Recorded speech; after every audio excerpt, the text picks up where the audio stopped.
Still alive.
Wowie, wow, we're live, Brian! Yes, we're doing it. The ever dreamed of Fireside Chat with the Calirado Kid and BKXC. We must tell them the tale of the fire that almost didn't start just now.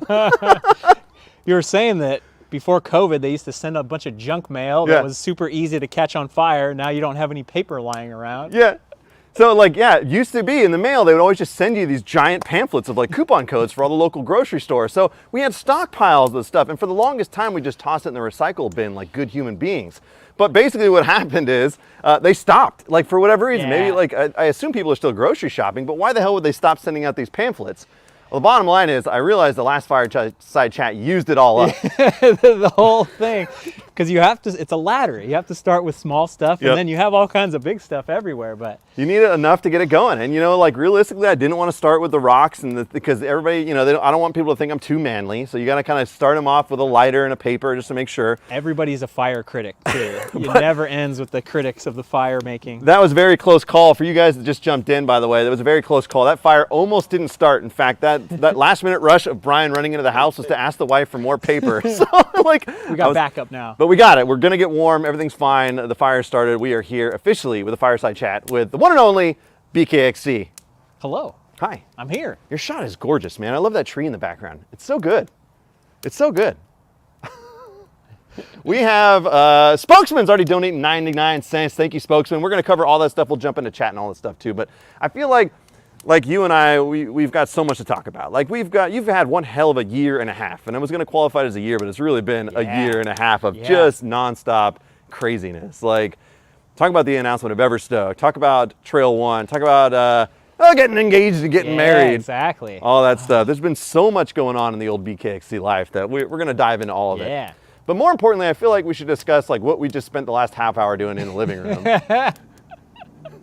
So, we went to high school together. We became friends in middle school. Yeah. Because I grew up in Cordelia. It's a suburb of Fairfield. Joe grew up in Fairfield. So then, you know, when you go to school, your elementary schools are all kind of small, but then in middle school, everyone filters into one middle school. Yeah. So we became friends in middle school. And I just remember, good memories back then. And I remember you had a girlfriend back then. That was like Brianna, or which is surprisingly enough. Yeah, like, I go look at pictures of myself. I got my hair parted down the center. It's like, what the hell is going on here? You had a girlfriend in 7th grade, man. I don't think. Yeah, I had a girlfriend senior year of high school. And finally, at the end, Yeah. So Joe had a vlog from grad night, from our graduation and grad night, which is so cool. It's like his camcorder, and we were just remarking on how incredible it is because we have still photos, disposable camera photos from back then, but the video stuff is so few and far between, and then we never watched it again, and it's like, whoa, it's so cool.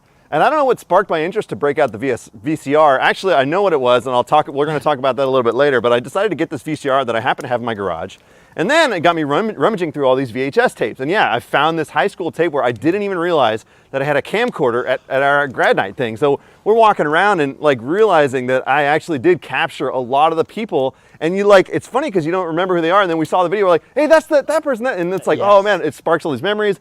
And yeah, you don't realize that, I don't even remember anything that happened that night. And then you watch the video like, this is amazing. No, and like we were saying too, I remember the photos because I had it like a disposable camera. So all the photos I took, I remember that kind of sort of, but I don't like, oh wait, there was this. I do remember there was a hypnotist and that was amazing. Yeah. And then there was a band I remember, but, and then I remember at the end of the night or the next morning, because they basically, the whole grad night theme is that they keep you in one place so you don't go out and drink because historically in America, maybe everywhere else, grad night is the night where most people die in drunk driving accidents. Like it was like a huge problem of kids dying every single year in drunk driving accidents. So it's like, okay, how can we keep these kids safe? And we watched this video back. They had like this thing. They had all kinds of like a inflatable sumo thing. They had an obstacle course. They had a gambling casino stuff. They had like basketball shots. They had a million different things. A dance floor, karaoke. Like they really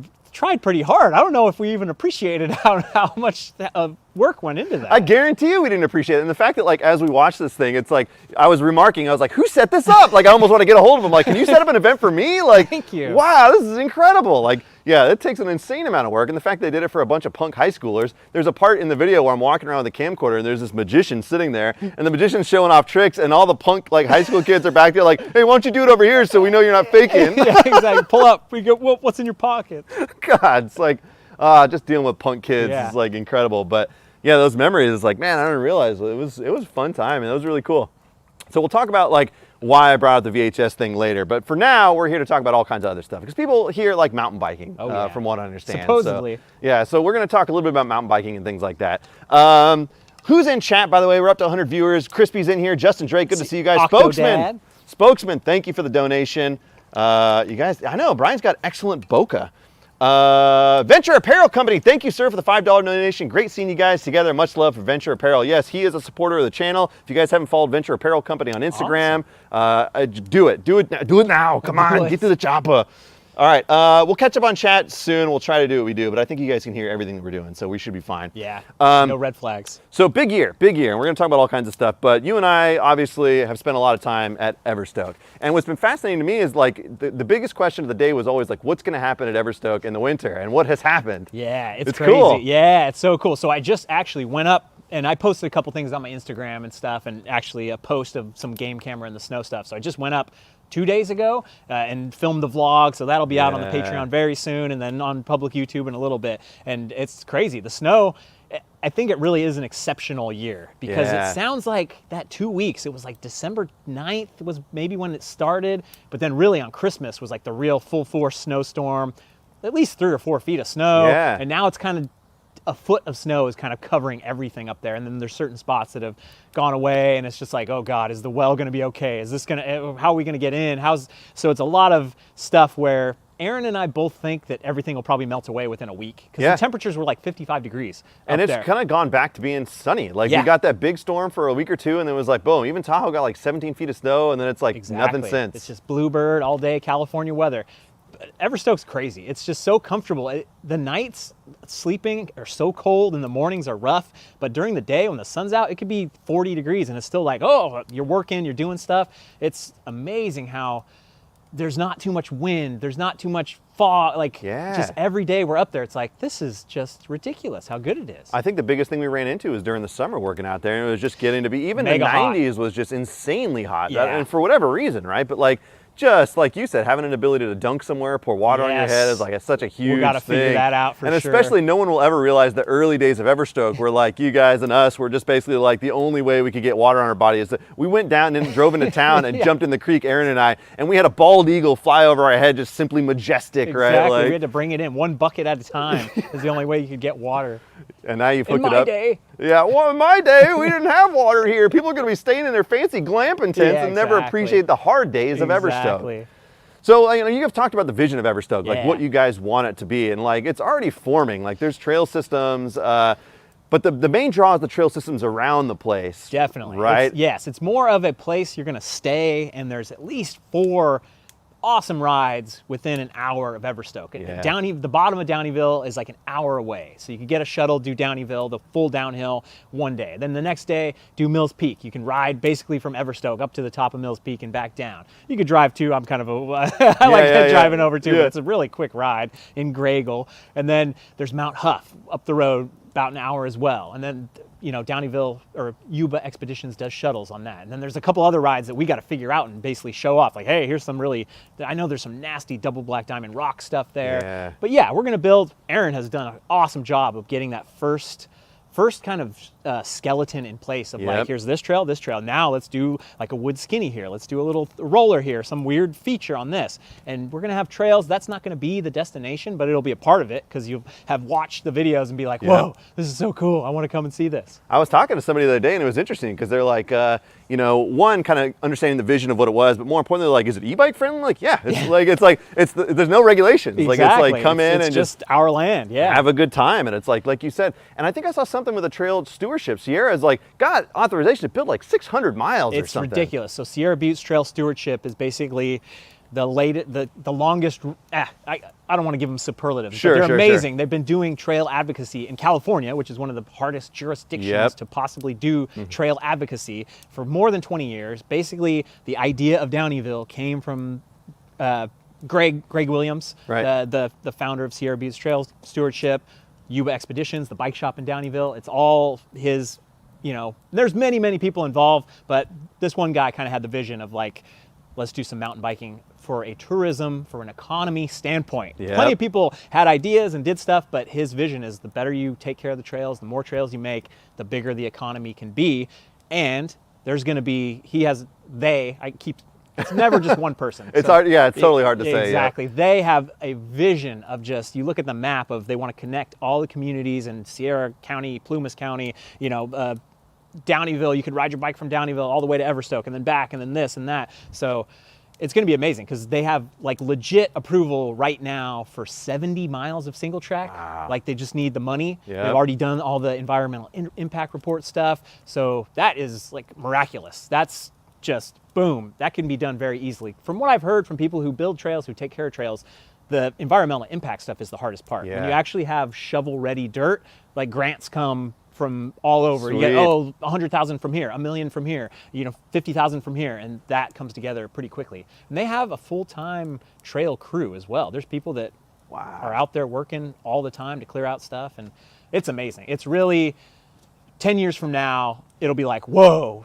you guys really had the vision for this. Yeah, and that's exactly right, because it's like, oh yeah, they bought this place, or whatever, and you're like, oh, there's a couple of places, but then you see what's planned for the future. You're like, man, you're just at the ground floor. Now we need a petition to start to basically get every restaurant in Graygle to stay open past 6 o'clock in the evening. That would be a major undertaking. And then you go to the one that is open, and it's like, yeah, we can't serve you. It's too busy. Like, we can't even take your order. It's like, what the heck? It's so crazy. I had never had that happen to me before. Yes. One time, Aaron and I were going down, like, let's go get a pizza. Like, we can't give you pizza. I'm like, but you serve pizza. They're like, but we can't do that. We can't give you pizza. It's pretty good for what it is. There are actually a lot of restaurants. There's a lot of restaurants we haven't tried yet, but that's the chicken and the egg of an economy, a tourism economy. It's like somebody has to really stick their neck out and be like, okay, we're going for this, and then nobody comes after 7 p.m. They're like, oh, okay, we're closing at 6, and then the ebb and flow of the supply and demand. I have this pretty rad vision of like the idea that maybe like you have a big group of people that say, hey, we want to come stay at Everstoke. So you get like 40, 50 people or something, they all come out, and then you get somebody to schedule like Yuba or something that says, hey, we'll shuttle them everywhere. And then it's like that fully all-encompassed trip, right? Exactly. It's like, we're coming from Australia, we want to ride some amazing Northern California trails, like, and you have this adventure where it's like you're staying hub here, and then every day it's taken care of. They just come pick you up, take you back, then you can ride over to the brewery. It's like, dude, it's all done. Exactly. Like, how cool is that? And who better to hire out a guiding service or a shuttle service versus like, okay, me and Aaron are going to be driving the shuttle. It's like, no, that's not the business. The business is a campsite or a glamping site and a house eventually, or a big mansion eventually kind of thing, where it's like you're going to have a bed, you're going to have or you're going to roll out your sleeping bag, and that's going to be our thing, and then we'll figure out ways to kind of do better than that. Unless you're willing to pay $10,000 an hour, Brian will shuttle you exclusively. Exactly. Don't worry. It's easy. Get your Venmo ready. I take Bitcoin. The Bitcoin. Jesus, I don't want to go down that loophole or that wormhole tonight, but like the Bitcoin stuff is fascinating because I was trying to talk to my stepmom and my dad about it. Like last night, they came over for dinner. Yeah. And they're like, oh, okay. I was like, it's this virtual currency. They're like, it's just fake money. I'm like, it's not fake though, because people are doing it. It's the hardest version of money that's ever been invented. Yeah. Everyone should buy at least $100 worth of Bitcoin just to get your beak wet, to know it, and then don't sell it. Just hold on to it. Then go on YouTube and start watching videos. Yep. That's all I'll say. I'm a believer. I'm a true believer. Again, we're not going to talk about it too long because people were going to go, but like, I'll give you another example. You and I were talking about my buddy Luis. He's a graphic designer. He started getting into NFTs, and these NFTs, he essentially bought one for $800 and sold it for $8,000. It's like, it's a virtual thing that doesn't exist, kind of, but like whatever people are willing to pay for. Exactly. Like, that's what my mom used to say about baseball cards and comic books. I would say, oh, this comic book's worth $40. And she's like, who's going to pay $40 for that comic book? I know. But there was, and still is, a market for comic books and trading cards. Mm-hmm. It's just moving digital. Everything in the world is moving digital, whether you like it or not. There's always going to still people be living in this real world, just like the Amish are living in their version of the real world. We will all be digital and within 20 or 30 years. I try to think about like one of the, not of the early live streams, you've been live streaming for a long time, but you did a live stream where you offered up your own BKXC card or whatever, NFT, right? yeah, exactly. Yeah, and it was like, what the hell is he talking about? I had to go log into some website. I probably got like a lot of porn stuff on there. It's fine. But like, yeah, and then I still have it. I don't even really know how to access it at this point, but it exists. And that's the funny thing. So we're going to keep going down this rabbit hole just for a little just bit. a tiny bit, guys. Don't worry, it's Because fine. Everything's under control. The idea that I could sell a piece of digital property that would like unlock Patreon, that would unlock different benefits, that would be like, oh yeah, you can buy this token and you could stay 5 nights at Everstoke. Yeah. Or you could trade it and sell it to someone else because they want to buy it. It's really amazing because I would get off of Patreon immediately and do NFT style unlocks of stuff if it was mature enough. Right now it's such a mess. You have to go connect your bank account to FTX, and then you have to put your money in. Then you have to buy this. Then you have to pay crazy fees if you want to. So right now it's not mature at all, but it still has a buzz and people still know what it is. But that on-ramp to actually have it be like click, click, boom, boom, boom, and actually to do stuff, it's still probably 2 or 3 years away, which is still light speed for all this stuff. And it's definitely going to destroy Twitter and YouTube and all these Web 2.0 institutions are just going to get obliterated by this new way of thinking of decentralization. Watch this beautiful transition I'm about to make into the next subject. You ready? Watch this. Okay, it's especially good when you telegraph it, okay, and you tell everybody what it is. All right, so I'm a firm believer that when something is hard to do, it is generally a better and more enjoyable experience. Oftentimes, like if you're going on a hike and it takes a long time to get to a certain spot, there are going to be less people. It's going to be more gorgeous. When you're on a ride, same principle. Yeah. So the Bitcoin stuff is very much like that. Right now it's very difficult, but you know the mountaintop is high. Okay, so you know just like mountain biking, when you go on a big ride and it's a very difficult ride, most people won't do that big difficult ride, so they won't see something that maybe the casual rider would get to. So there's my transition. There it is. We did it. Yeah, I'm glad that I told everyone that I was going to do it. Where are we going from here? Yeah, I don't know what the hell we're doing. Oh, let's get out of here. White shot.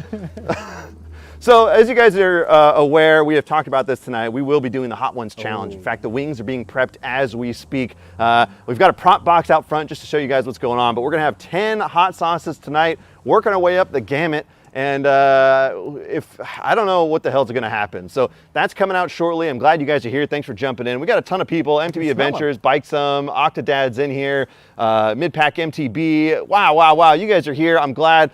We're going to try to get to chat occasionally, but there is so much to talk about. Trail features, thank you for the $5. My friend says, Brian, it's dangerous to go alone. Take this, check DM. There you go. Spokesman, thanks again, man. Appreciate you guys' donations tonight.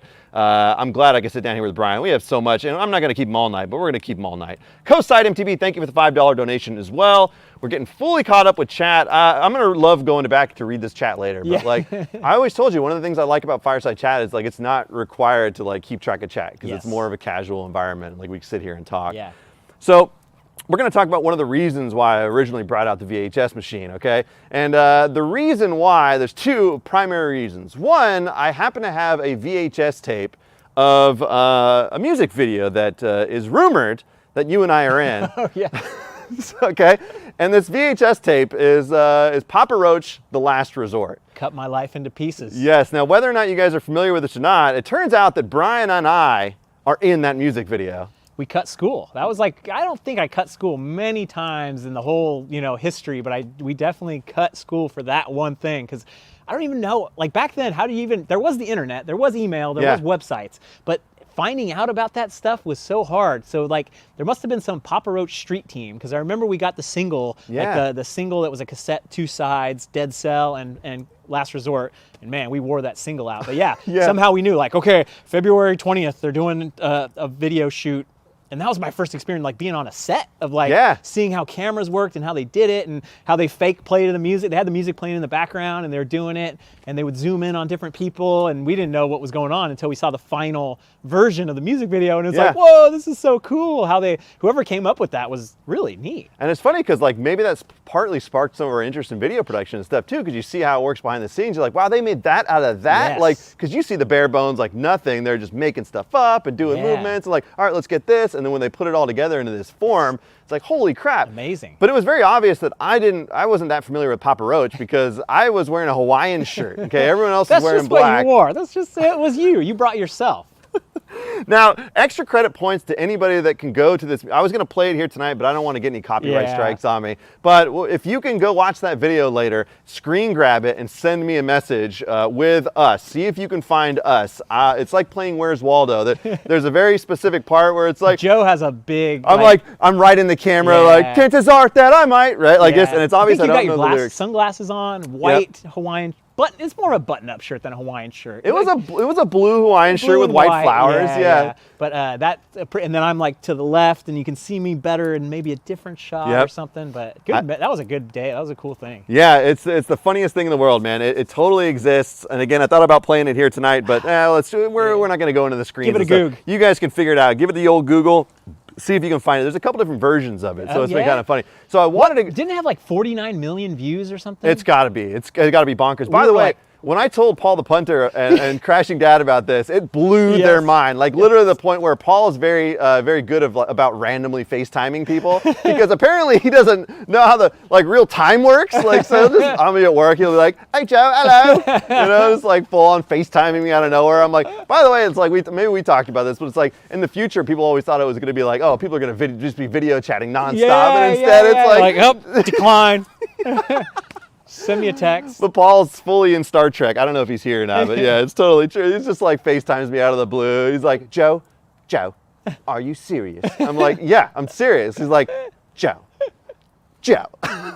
Just literally That's pretty good. Yeah, for about 2 weeks, they were just constantly testing me I think I found you. I was like, no, trust me, man, I'm in there. Like you kind of just put it out there and made them have to go, oh, that's awesome. The Easter egg hunt, much like the people right now have to go through. You're guys going to have to go find it. It's tricky. It's not an easy thing to do. And I remember being on the set of the music video, and I remember the lead singer would not stop showing us his balls. Yes, he called it his belt buckle. That's right. That's right. And today you get canceled, you go away for life, and you'd be imprisoned. Yeah. And I enjoyed it. So very much like I discovered in the high school video that I shot. I did a crotch cam and I had all the girls looking into it. And I'm like, that's very inappropriate. And by no means could I get away with that today. You never should have brought it up. That's probably a good point you make there, Brian. Cut! Alex. Where's my director? Alex, you're fired. Jesus. It was funny. Oh my God. So we got wings coming out shortly. Oh yeah. She's got the first round of wings. We're gonna get into that in just a second, okay? And we're gonna get into the deep dive questions, all right? The real serious stuff. But I'm gonna stoke the fire a little bit. Let's transition, okay? Because the second VHS tape that I was looking for is a video called Der Briefträger kommt, okay? And nobody knows about this, but this is the film debut of the Calirado Kid and BKXC. Definitely. And how would we describe this? In German class, we were tasked to make a video, which is such a funny thing. Because nowadays, it's so much easier. At least one kid in your group is going to have a cell phone. You're going to be able to edit it. But back then, that was on the border of, hey, not everybody has enough money to have a video. How are we going to do that? We didn't have any editing software. Yeah. But I remember Karen Mayer, whose dad worked in Sacramento at the TV studio, actually professionally edited the video where you're their person talking on the phone, cut to other person. And it's we just had to stop and start when we were doing it. But yeah, we did a video for German, and it was all about the mailman, der Briefträger. But more importantly, what it was is our sense of humor were still blossoming. But the premise was a homeless mailman. And the homeless mailman would break into people's houses to deliver the mail. Yeah. But our knowledge of German was so little that all I would say was I would just say a table. I was like, diese ist ein Tisch. Ein Tisch. I remember the Tisch. And I remember specifically, what was our German teacher's name? Herr Summers. Herr Summers. I remember specifically when we showed him the video, he's like, you guys didn't learn any German this year at all. But did we get some laughs? I remember a very good stunt fall that I did down the stairs. All kinds of good stuff. That's really what I wanted to show off was the first ever stunt performed by Brian. It was great because I don't know how we got that transition just perfect, but one day we'll unveil this to everybody here. It's pure gold. Dig it out. I know it's not thrown away. I swear we saw it within the past 10 years or something. I know. It came up again, but I don't think it was at my house. Did Andy have one? I don't know. It exists. I will find it and I will unveil it one day somehow, some way, but I got to track it down. I say we dive into some hot wings. We should start getting into it, don't you think? All right, so let me go wide angle. Okay, Brian, I'm going to grab, this is what you guys are here for. We're going to do the hot wings challenge. So, all right. Punishment, pain and pleasure with not very much pleasure. Oh, wow. She did an awesome job. Your wife is amazing. So here's what we're doing. Woo, okay. I smell the heat. Oh, man, you can smell it. Okay, so let's see what we got here. All right, hopefully you guys can see that. Okay, I could theoretically zoom in, but I don't think we need to do that. Which camera can capture that the best? Oh, the third one. All right, so we've laid out 5 different sauces. In fact, let me bring this over to camera 3 over here. Nice little tilt.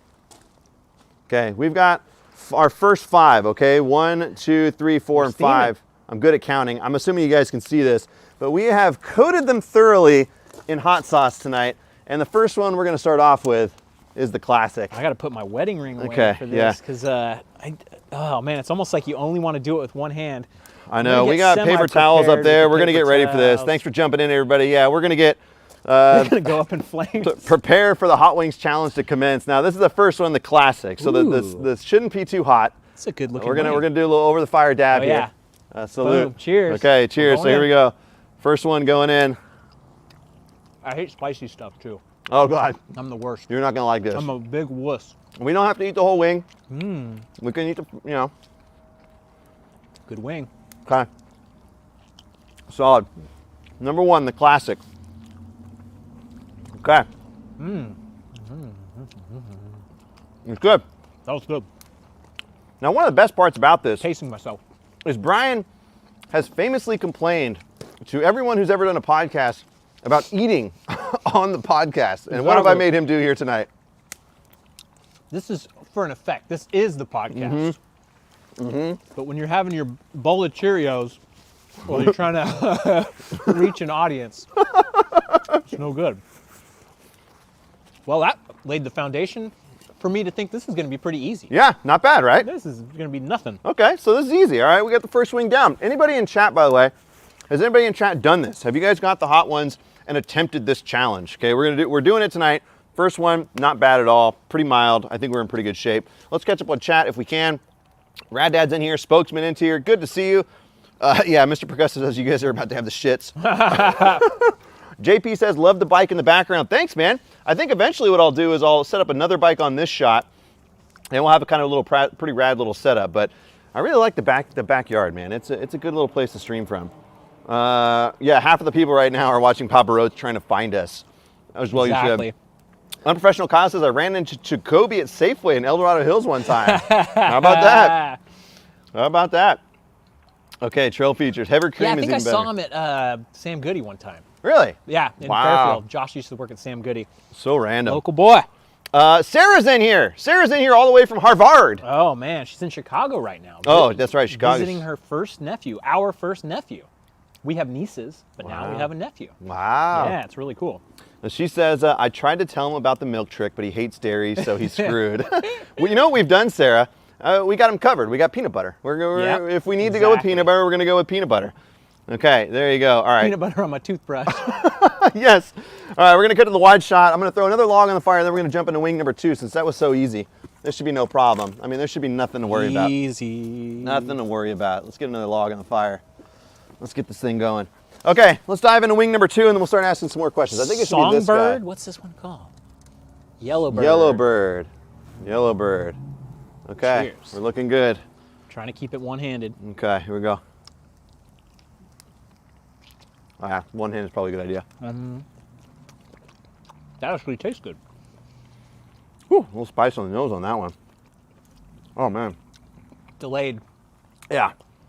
I will say, I've tried some of these sauces, and when I did it, I didn't coat the wings like this. This is going to destroy me today. It was like a full coat, yeah. Oh, Oh, I gotta lick it off my fingers. Oh, no. I don't know, that almost tasted less spicy than the first one. yeah. Okay, not bad. I'm going to keep a ton of towels standing by for this. I'm just going to get mentally and physically prepared for everybody here. All right, so we talk about some of the things that have like developed over the course of a year and a half, and it's been a busy year and a half. Everstoke's been underway. I want to talk about Trail 1 too, because that's something that's like you've been working on for a long time. Like I remember like years ago, and a lot of successful people say this, like, oh, the things that you need to develop take years because you got the idea, but then there's the execution phase. Like, Oh my God, maybe tell yeah. us a little bit about like the origin, like how, like I know you had the idea. Is it something that, like you were hanging out with Jeff and you guys were talking about it together, or is it like where did it start? Jeff Cayley, founder Worldwide Cyclery, CEO Worldwide Cyclery, like he is an amazing businessman. He has the vision. And it's pretty, you know, the idea is pretty simple. You own Amazon and then you make Amazon Basics versions of the thing, and then it's Yeah. like you already have the information and all that stuff, but instead of making Worldwide Cyclery basics. We actually make a real company that's like real good stuff. And like we take that fulfillment and logistics angle that he knows from, oh, these types of stems sell. These types of grips are really good. Oh, but I would rather have this type of grip, where he's got so much of the technical know-how, the business know-how, and then I have the ride the best trails in the world and like the vision and the naming and the marketing side of having this amazing, you know, what would you call it? I'm like trying to think like a trumpet, like a megaphone. I've got this amazing megaphone. That's a good word for it. Of core mountain bikers that, you know, every week or so I can talk about, oh, wow, this is so amazing. Oh, I love this. And get people at least knowing that the brand exists. But yeah, it was, 4 or 5 years ago at this point now of like, man, that'd be awesome. Because, yeah, of course, everyone that has a channel realizes how thin it is and how it's like, I need to be on this treadmill. I have to be a monkey. I have to make these videos. People have to like me. Oh, if I say something wrong, this whole thing can fall apart in a second. Like any kind of opinion about one way or another, then half of the people hate you, you know? So you basically want to build some kind of business that takes a ton of work up front to get up and running, but hopefully can then exist 50 years from now, 100 years from now on its own, where I don't have to be the face of it and kind of running the business. But right now I'm in it and I am, you know, the one pushing it along and making it happen. And it's interesting because, you talk about like how you could be a hands-off. So essentially you've got not passive income because there's still a lot of work there's involved. Almost no such thing as that, but eventually, like in 20 years, if like we get it to a point where, you know, I don't know who founded Raceface or any of the store or SRAM or any of those companies. I don't know, you think that the first people who started it are still working at it? They probably sold it to some venture company or something like that. But that idea of there's no pension on YouTube, there's no, you know, I have to save everything and I spend way too much money on my channel. I spend almost what I earn. So having a retirement fund basically through Trail One components, and to make something that I think is missing from the market and can just tell amazing stories about mountain biking and give back to trails and just do the best we possibly can do. It's win, win, win. The one thing I think that's interesting is because you can come up with an idea of something like that you think you've always needed, and now you can make that thing. It's like pretty rad opportunity. Exactly. Like now you have the tools to do it. You have the resources to do it. And the best thing is I'm not that much technical. Like I couldn't tell you, oh, this is the best type of handlebar or the best type of grip. But Jeff and the guys at Worldwide Cyclery, they are complete like tech guys and nerds about that stuff, and they can explain exactly why this is the best. And we're gonna have more of that type of content, so people go to the product page and they hear Jeff talk about, here's exactly why we thought this rise and sweep of this handlebar is the best version of what we could make. Because right now it's more like, hey, I like to ride trails, and people still, the thing we want to just bang into people's head, this is like high-end stuff. This is like really high-end people have been working on this for years. It's not just BKXC merch, and we'll get there, but right now it's just me like, okay, here we go, boom. We gotta keep moving, keep educating, and everybody who's got the grips so far loves the grips. And the stem is amazing, the handlebar's amazing, so the grips are awesome, like gateway drug to get exposed to Trail One and be like, hey, this is awesome. And right now, I'm gonna give away 3 grips. Oh! Coupon code Calirado. If you put that Hell's Gate grips in your cart right now, there's 3 free grips, only 1 per customer kind of thing. So the people are pretty quick. A lot of people on the live stream already probably have got it from my previous, but go to trail1.bike, put the Hell's Gate grips in your shopping cart. Hold on, I'm logging in right now. Let me just get Calirado. And Calirado, go there right now. Trail One, what's the website? Trail One? Trail1.bike. Trail1.bike, beautiful. All right, we're jumping into wing number 3. We're going to talk more about Trail One. I'm curious on a couple things. Okay, so this is Hoffs. This is Hoffs. Okay, here we go. This is actually tasty. This is a good one. Anybody get some grips? Who's riding tomorrow? Anybody? The goal is eventually everyone who watches my live streams will have a pair of grips. But it's all the people that support you, which is a great way to get word of mouth too. Exactly, because when people use them, like Jay, who's in the chat, Bike Som, he's like, oh man, these grips are amazing. And someone who's a badass enduro rider, that when he gives that compliment, it's like, you don't take that lightly. Like it means something. Exactly. Okay, yeah, I feel it. Anybody here? Yeah. Anybody get some yet? Joe, go there. Okay, these are getting hotter. Yeah. I'm telling you right now, man, this is gonna be brutal, I think. Yep. Okay. That's Hoffs. All right, that's only number 3. They're only going to get more spicy from there. Okay. I'm feeling it. I'm not going to take it lightly this time. It's fine. Everything's fine. Okay, so we talk about Trail 1. Now, we kind of know what the product is now. But I'm kind of curious also, again, like about some of the struggles, some of the things that held up the process. Because from what I understood, like it was like some of this stuff took a long time for a reason, right? So definitely. Maybe like kind of describe like what it was that some of the things you guys saw from like a business perspective, like what you ran into that made it like harder to get the stuff out. It's so many things like supply chain and COVID hit. Yeah. Like when we were like, okay, we can launch this in December 2019. Like we were ready pretty much. COVID hit. All the supply chain stuff just blew up. When we were like, before this, it was so easy. There's all these certain factories that one of our, what do you call that? Silent partners. One of our silent partners has his hands in all this stuff, knows all the ins and outs, every single factory. Is like, yeah, there's one factory that makes all the grips for every single bike. There's 2 factories that make all the handlebars for every single bike. Can I make sure that he's also not silent partner but deadly? He is. Okay, he all is right, very all right, deadly. okay, yeah. But so he knew the way around all the different factories and how we can get it sourced. And yeah, that whole thing blew up. So then all of a sudden the factory lead times, when normally you could be like, hey, make me 500 stems, make me 1,000 stems, and here's the price, and they'd be able to do it within a week or a month. It's like crazy how fast they all operate. But then all of a sudden the supply chain hit and the bikes, like everybody's buying bikes. So all of a sudden Specialized put in an order for 5 million stems. So it's like, oh, they're going to use the entire production capacity of this factory for the next 18 months. So this is all kinds of crazy stuff like that with the big names in the bike industry. But it's still amazing that we still found room to get access to the premier factories and get the best stuff possibly made, instead of like, okay, we're going to make a handlebar. So a lot of that with the factories, and just kind of, that was the biggest thing. And then getting it shipped back, because most of the stuff's made in Taiwan in the best of the best factories. And we do have the Trail 1 stem, the Rockville stem, made in America. And it's so funny because if you think about it, it's like everybody loves the Made in America thing. It's so cool. But you're literally teaching this company how to do something that the guys in Taiwan are amazing experts at and do all the high-end stuff. It's like, do you want Michelangelo drawing you a painting, or do you want to teach them how to? So it's like, raw Made in America, the stems are amazing, but there's this angle of like, these guys are the experts. As much as we might hate Made in China, when Taiwan's actually kind of different. They are democratic people that got away from communist China, and they have their own thing going.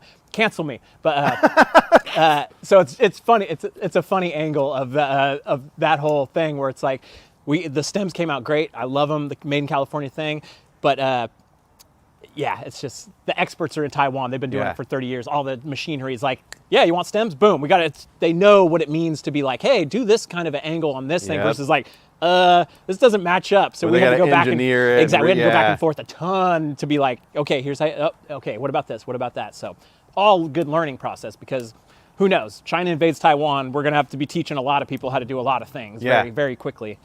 How much, like, you must have learned just a ton through this process. Like, it's got to be insane. It's been the best to sit back, because my time didn't happen until now. Like the marketing and the naming of the products, to sit back and listen to one of the best bike designer guys that's worked at Raceface, that's worked at all these, teaches engineering course in University of Dublin in Ireland, like multiple PhDs, like him talk about design has been amazing. And then the silent partner guy, who shall not be named, talk about manufacturing and this Raceface does this. Can we call him Johnson? Yeah, Johnson. Okay. Johnson doing like, Specialized does this, Giant does this, and it's all stuff inside industry stuff that people know, but us on the outside are like, I don't know anything. No clue, so to hear him talk about, we could just do this, and it's all out there, it's all possible. And and Jeff being kind of the chess master of moving all the pieces in place, and it would be so hard to start. We did it somehow. We got it in rolling. It's just amazing. Now that we've got it, we just got to keep pushing, get the ball rolling and stuff. So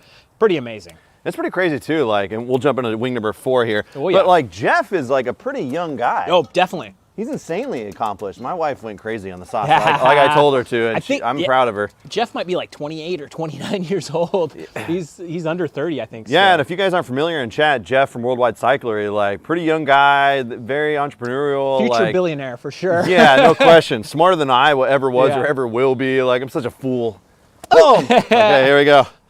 Los Calientes. Los Calientes. Los the hots. Calientes. Okay, here we go. What could possibly go wrong here? Yeah. This is sweet. Green sauce. Dude, she went heavy on the sauce. I told her to. You're going to see my head get shinier and shinier through the course of this evening. I put the beanie on. That beanie's going to come off, man. For sure. Okay. So we're on 4 of 10. How would you rate this on a heat scale? I guess. I feel like the second one and the fourth one are almost about the same. The third one didn't hit me as hard. This one it's hitting. A lot of this kind of builds though as you start to eat it. And now, they say. Ooh, yeah, I feel the the sweat. They say essentially there's like this crescendo, so they build it so that they slowly get hotter, and then the tail end kind of trickles you off, and so it's not as hot. So it builds and builds, and they play with your taste buds. Yeah. We're gonna see. Have any of you guys in chat done this, by the way? That's cool. They sell the whole pack because at one point I did buy all the things individually, and never ended up doing it. I did like one thing with Paul. I think Paul the punter. I think we did it on a live stream with some chicken nuggets. I think I don't remember who was there. God, that's the worst part. Yeah. About riding with 100 different people and like, oh Jesus, like, well, I think it was Paul. It wasn't Paul. It was this. Not one of the. I never brought it up. Not one of the. What was I gonna say? Dang, I forgot what I was gonna say. My mouth is numb. It's hard to keep track of. Yeah, it's definitely like the tongue's getting warm. We just so you guys are aware, we mighty sauced these up. They're entirely coated with hot sauce. So that's how you would want it, I think, if you're had them laid out and you're watching the Buffalo Bills kick the Patriots' butt.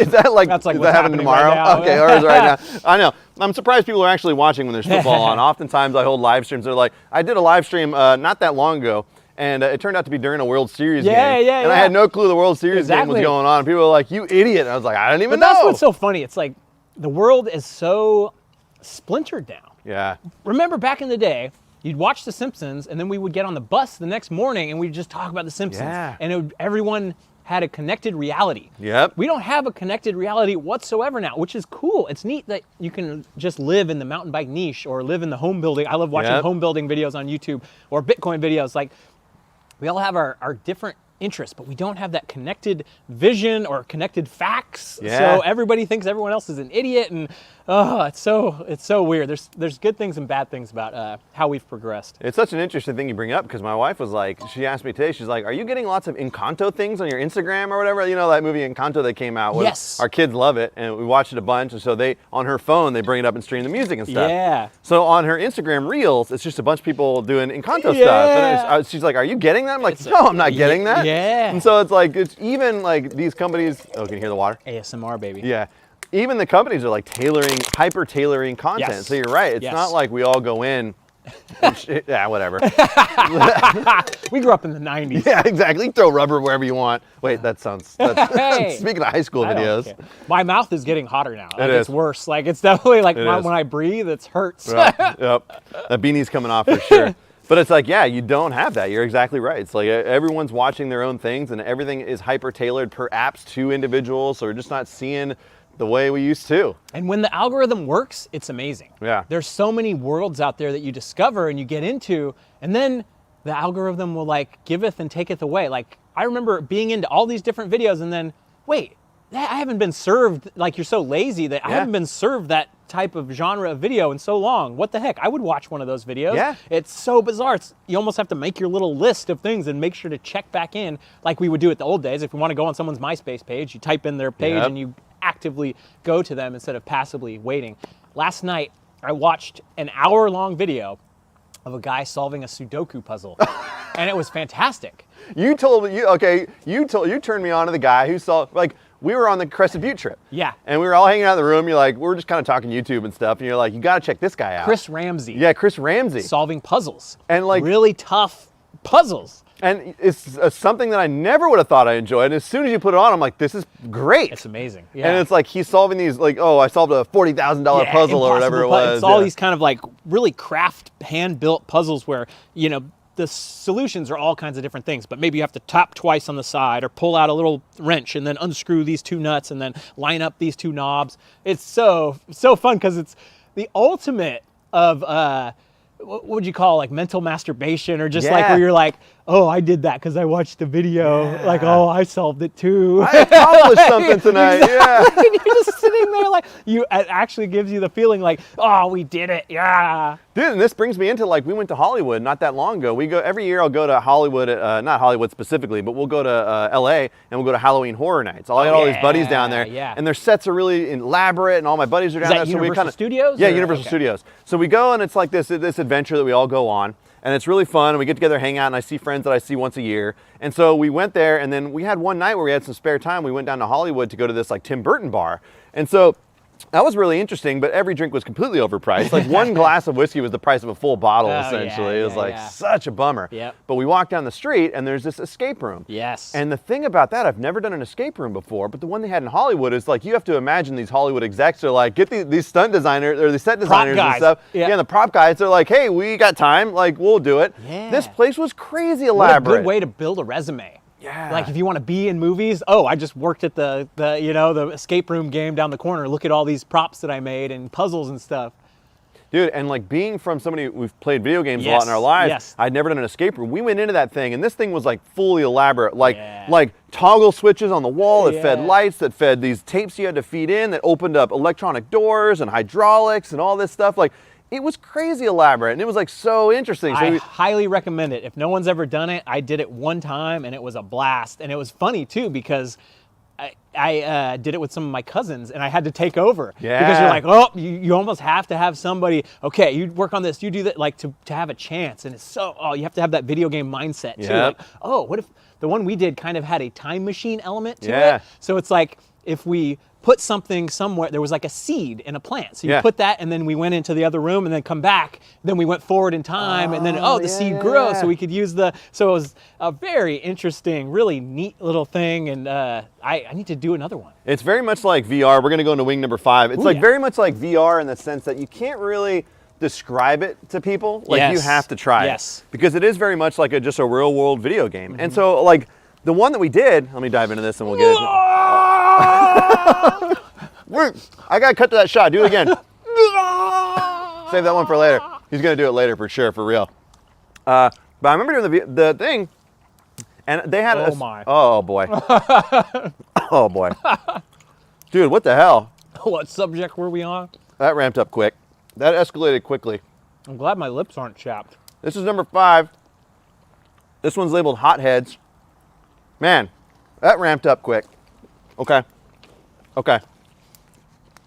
Charlie, thank you for the $10 donation. I'm going to get back. So the one that we did, oh God.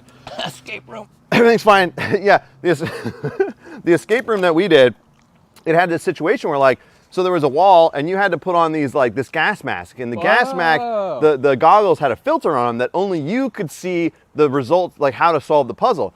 So you had to describe how to complete the patch panel. Talk it out. Yeah, so like, these switches need to be, they're looking at the wall over here, you're over here, and they're like, okay, you've got to get top switch left, swap switch, this switch right.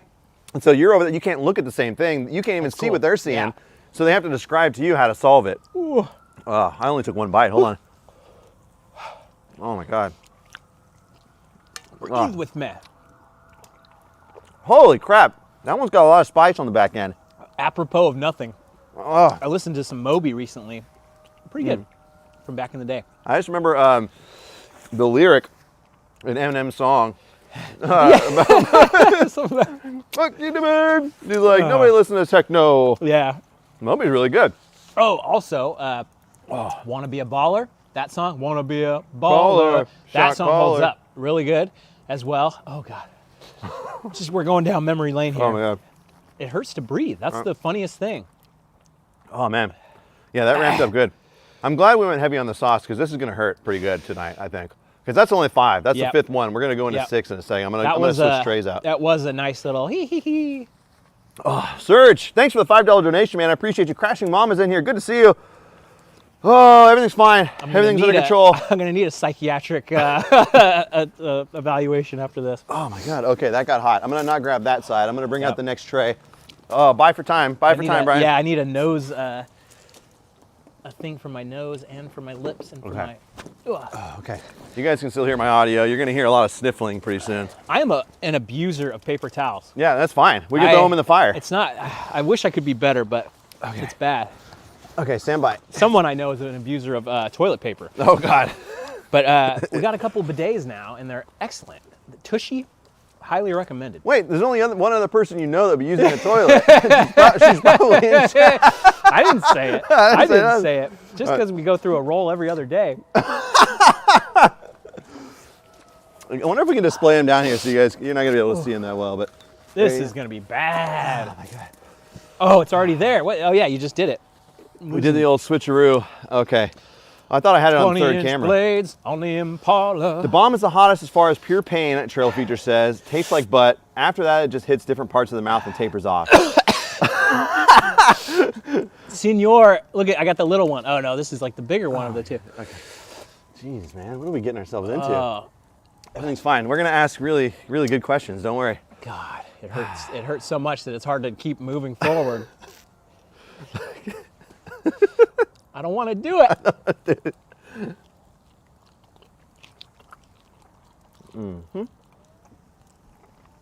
Senor La Chunga. It says, don't touch your eyes. This one tastes like mole, like chicken mole. Mm-hmm. If you guys know what that is, like a chocolate sauce for chicken. I hit the highway, making money the flyway. That's good. That's not bad. Nope. Okay, the other one was hotter. Yep. Don't worry, guys. We have a layer of a foundation laid down. Yeah, it's fine. I'm glad we're finally doing this. This is good. Okay, the last one felt hotter, but maybe there's just a back end side to that. I could be wrong. The last one kind of kept building, though. Now we're like layering. I know. Okay. Don't worry, chap. We're going to get right back on target. We're enduring the heat together right now. So another major life event that happened to you this year was actually was it 2020 that you and Sarah first met? Was it 2020? First met on the 50 State Shred 2020, March 2020-ish, maybe February, I don't know. But yeah, at Mulberry Gap in Georgia. Wow. That was amazing. It's really pretty cool. I cannot imagine where I would be right now if I hadn't met her, and what kind of weird, lonely life I would have continued. I've continued to be living, because I've been single most of my life. I've had girlfriends here and there, kind of, sort of, for like 3 months. I had a girlfriend in college for a year, 2 or whatever, but I've been single forever, almost the entire time. Yeah. So it's a very low mileage and very lonely. So very cool to have her in my life. And it's rad because, like, most of the times my friends get married or they have a girlfriend, you have to lie to them and tell them that their girlfriend and wife is cool. And I don't have that problem with Sarah. She actually is Pretty really amazing, cool, genuinely amazing. cool. So it's nice that, and with this whole COVID thing, we haven't had a ton of time to hang out and get the families together and things like that. But like as things settle down, of course, schedules are always busy too, man. It's absolutely impossible to get people together that are grown-ups these days, even if it's family members. But like, make the effort. Yeah, and that's really the trick. That's why it's fun. Like I invite you, you'll invite me places sometimes. So it's like without that, sometimes we kind of just lose track of stuff. It falls apart, and it's so funny how isolated I am, like as a YouTuber, and then I'm like, oh, I got to do this, do that. But having family together, and the COVID thing's just blown that whole thing up. Like Super Bowl party would be so cool, but right now, tons of people seem to be getting COVID. So burn this thing through and come out the other side. Well, I think one of the reasons you have said you want to stay in Vallejo is because your family's all in the area. Very close. And I will say that, like, from a personal perspective, we moved out to Denver about Colorado for a couple years, and that's where we had Franco. And then we moved out to LA for a couple years, and that's when we had Flora. And at which point I decided I'm never ever moving to another city ever again, because I keep having kids every city I move to. Yeah. But so basically, like at one point, like it was like, all right, and the wife was a very good voice in the side of my head that was like, hey, we should go back to Sacramento. We have family there. It's really hard, and like you don't realize that. The smartest thing, I'm sorry to interrupt, but the smartest thing you guys ever did was rent this house out and not sell it. That's amazing, because then eventually you're like, hey, we're moving back, and the person who was renting had to go find somewhere else to live. And what a smart move. It was such a huge deal too, because like the funny thing is the people that rented this house while we were gone, they were like, oh, we'll probably be here like a year because we're gonna buy a place. 6 years later, but we gave them plenty of heads up. We're like, hey, we're finally coming back into town, and they found a house that they could buy, and luckily they bought it at a good time. When we came back, like this market wasn't crazy like it is right now. So I'm sure they got a really good price. And so they got their house, we got ours back. But yeah, and being able to come back to a place that we did not pay a lot for, and now it's probably 3 times that. It's amazing. I'm the patience of what is going to happen with this whole thing, with inflation, with Bitcoin, with housing prices. Can it really be forever? It's basically you're waiting for your grandparents to die. They have real estate, they have money, and then it trickles down to your parents. Yeah. Now you have to wait for your parents to die. Who is like our angle, people who got a job right when they were 18 and started working, they could afford a house back then, for sure. I look at the housing prices in Vallejo for like 5 years before my house, it was like $80,000 and stuff, $75,000 in the same neighborhood that I live in, which is now $500,000. It's just insane. It's how can this money keep chasing everything forever? And maybe it can. Maybe when when a Big Mac costs $1,000 and your house can also cost $5 million. I can't even imagine trying to buy a place right now, but we're gonna get back to mountain biking. We've got to keep going. Oh God. We got to keep. I'll give you I'll take the big. Oh, you gonna take the big one? I got it. Okay. My hands are on it. What is this called? Birth of Fire. Wait a minute. Butila. This is not a good sign, Butila guys. Fire. We are on number 7. The next one is the bomb. The ghost pepper. You guys ever see on Netflix? There's We Are the Champions. And it's all about, it's like mini documentaries about different things. And my uncle turned it on to me. There's like a ghost pepper eating contest kind of thing, something like that, hot sauce contest, where it's like crazy. Oh God, we're going right into it. Okay, Brian's taking the bite. Here comes my shot for the bite. You ready? Oh my God.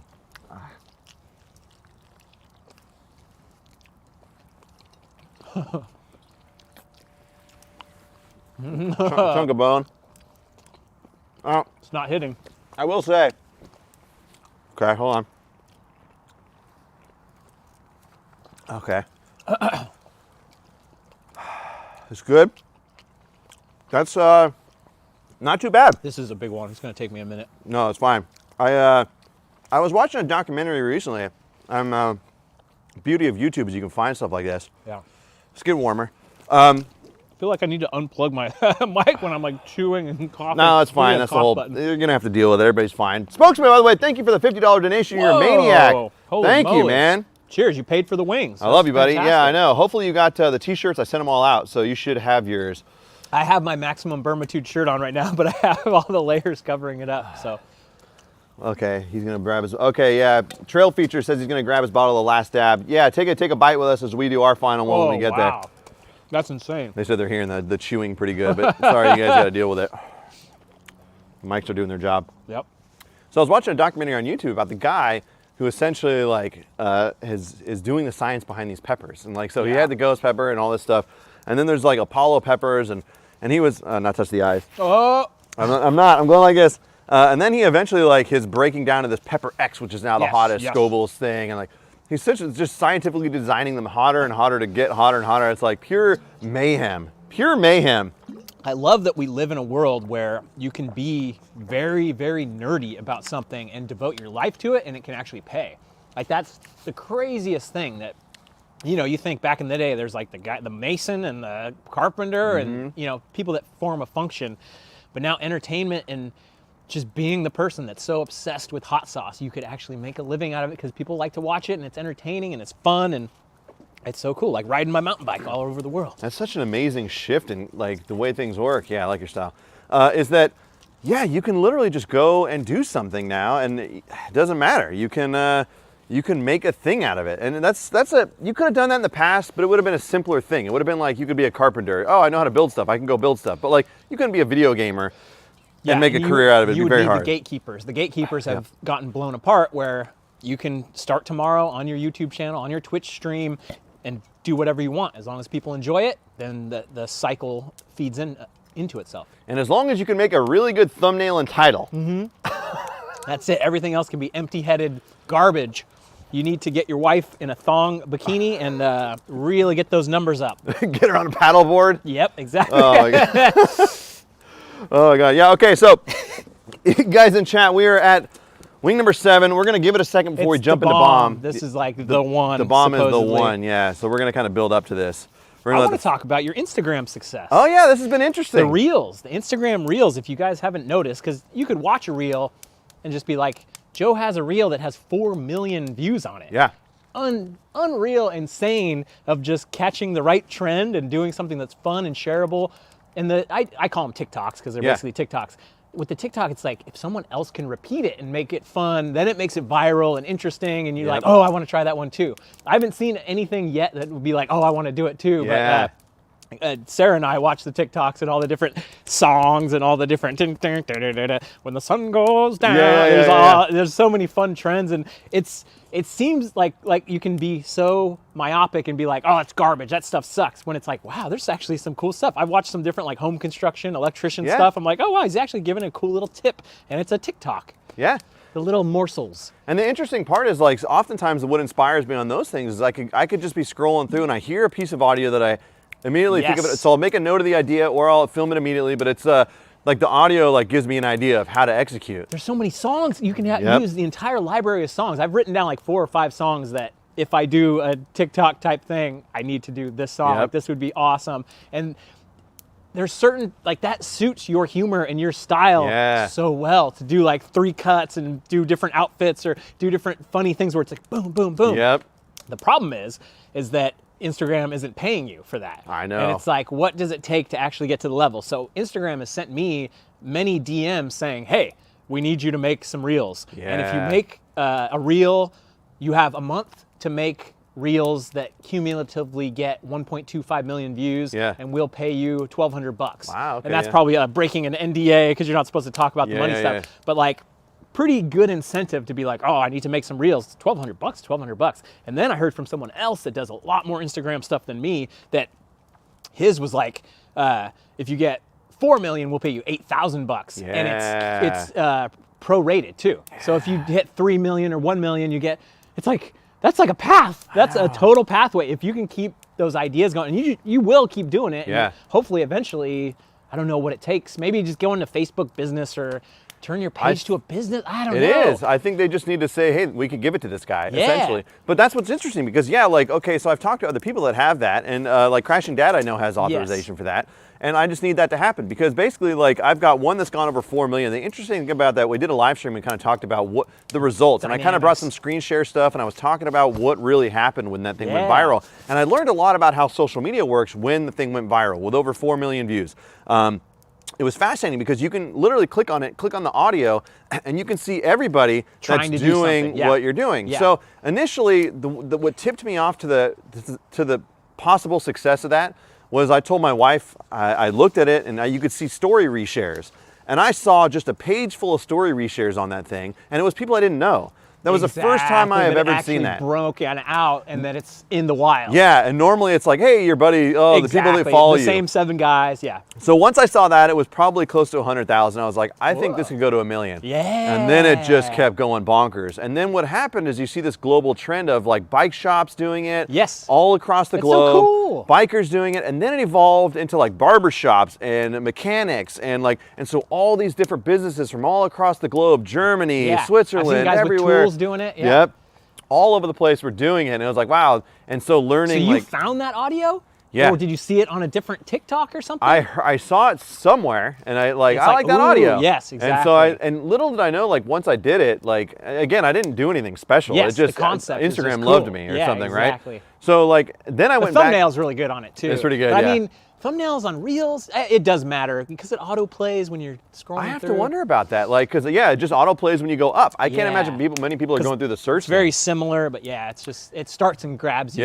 And so that was interesting. And then I've got several other reels that have gone almost over 300,000 and things like that. So it's been successful. And like that's part of the thing. Like thinking as a content creator, like how are you rewarded? When I think about YouTube and I make a video that I spend 30 hours on, and then I can get under 1,000 views. It's like absurd. And it's because. And do you make money on those? Are you monetized on your YouTube videos? Yeah. So I do make money, but it's $25 or something on a video, or like it's tough. So as we deep dive into this, it like the Sedona trip actually like kind of broke me a little bit because I understood like maybe what I was in it for wasn't the money. Maybe what I was in it for was the camaraderie and the friendships that have formed. And when we did Sedona and we all got to hang out and stuff, you're like, man, you realize like that's what it's all about. Like that was cooler to me than anything. So it's like, dude, having that network of people in the club, you never would have known. And think about like the majority of people that we know from high school probably aren't outside their social circles. Like Exactly. they've never hung out with anybody new. And we, as a result of putting ourselves out there in these weird spaces, you more than anybody know, probably thousands of people Somebody across on every the globe. continent, it's just amazing to have that network. And I say it a million times that I never expected that would be the best part. Yeah. I thought, traveling and being selfish and being able to make videos and make a living. It's like, no, the best part is having Mick Trail Rider, Andrew, in Scotland being my friend, like all these different people. It's just so unreal. Yeah, it's really interesting. We're going to stir this up. I'm going to get the fire going, and then we're jumping into the bomb. We'll get we're there. stalling, aren't we? We're stalling. Okay, here we go. So far, pretty survivable. Yeah, pretty survivable. But now we're, my toilet's gonna be mad at me. That's all right. Sarah's not there to steal all the toilet paper. Exactly. I didn't say that. I didn't say it neither. Neither did I. Okay. All right, everybody. Here we go. Oh, This one. Things got the heart and they never stop. Whoa. All right, this is supposed to be the hardcore. That This was is- good. Ooh, yeah, man, I finished that quick. Oh my God, you can smell. You I can don't smell the wanna smell vinegar. Okay, we're going right into it. Here it is. What the heck is this? Okay. Oh yeah, I feel it. All right. Let's get it out of the way. There's a lot of sauce on here. I can't even breathe in. Yep. There's a lot of sauce on here. Oh, I'm gonna get the hiccups. Okay. It's on my fingers. Great podcast recommendation. Are You Garbage? If you haven't watched that yet, it's so good. These two guys from Philly have comedians on and they ask them all kinds of funny questions about their growing up and they're so good. Oh man. Oh my God. That's not good. It's not good at all. Oh. Right. So in the- tough. I only took one bite. Oh. Right in the mommy daddy button. That is bad. Oh. When you start to feel involuntary things happening, that's Oh, I got the hiccups now. one bite is going to have to be enough.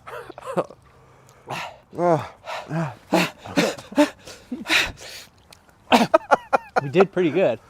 You take your mind off of it, Don't touch your eyes. My tongue is on fire, dude. Holy It's in the crap. back of my throat. Like they always say, Holy crap. they always talk about it in the videos about, it's in the back of my throat.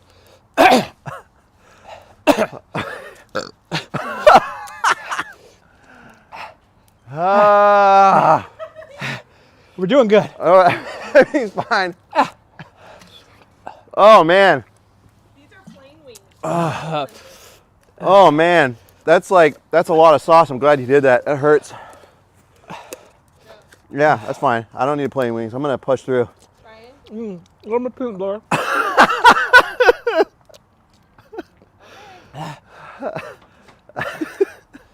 It tastes the tongue. Oh, man.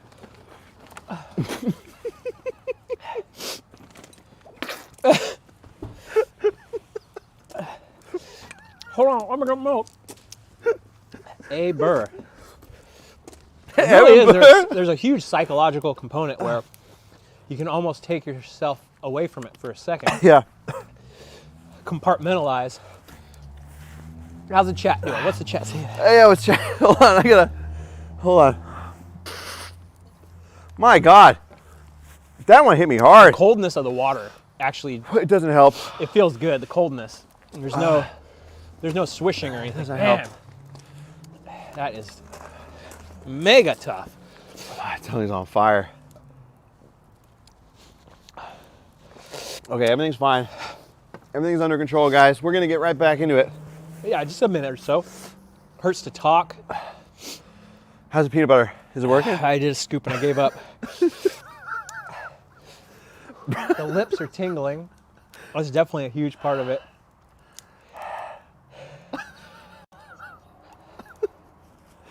Oh, no. That was bad, dude. It's hard. It's hard to. God, it just hurts. It just hurts. Oh my God. You know, birds don't have the capsaicin receptors. They can't feel the hot. So they can just like get the stuff out of peppers and spread them everywhere. Oh. I got a lot of capsaicin receptors. I got a few. At least I don't really feel it anywhere below my back of my throat. That's proper hot. There's 2 more to go. Yeah, there sure is. Is my head getting shiny? Not too bad, actually. Okay. It is, yeah, it's a little bit. That's good. I feel like I have to lean back. It hurts more if you lean forward. Once it hits your lips, it's so good. Okay. An orange might help. I don't know. We could try. We got to get a ladder. Just jump up there and grab one. Okay, we're going to get back on track. Here he goes.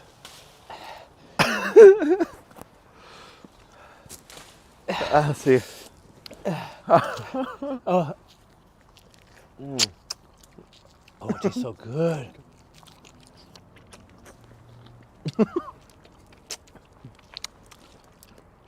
Oh, it really takes your mind off of it. Yeah, it does. Oh my God, that's amazing. That's actually pretty good. We figured it out. Well, these idiots are not eating raw oranges. Nectar of the gods. Okay, it's coming. The heat's coming right back. No, it's not. I cured it. Use it like a lip balm. Yeah. Oh, that's a good orange. Oh wait, sorry. That's a good orange. It's not helping. It's coming right back. Nope. It might have made it worse. I cured it. I'm fine. It might have made it worse. Just because you're a mental midget. A mental little person. Oh God. Oh no. What have I done? The wings brought out the real me. Dear God. Okay, hold on. We're gonna get right back on track. Oh, that orange is so good. So as we get back to the idea of Instagram Uh-huh. as a content platform, different than YouTube, right? Yeah, definitely. Shorter produced content.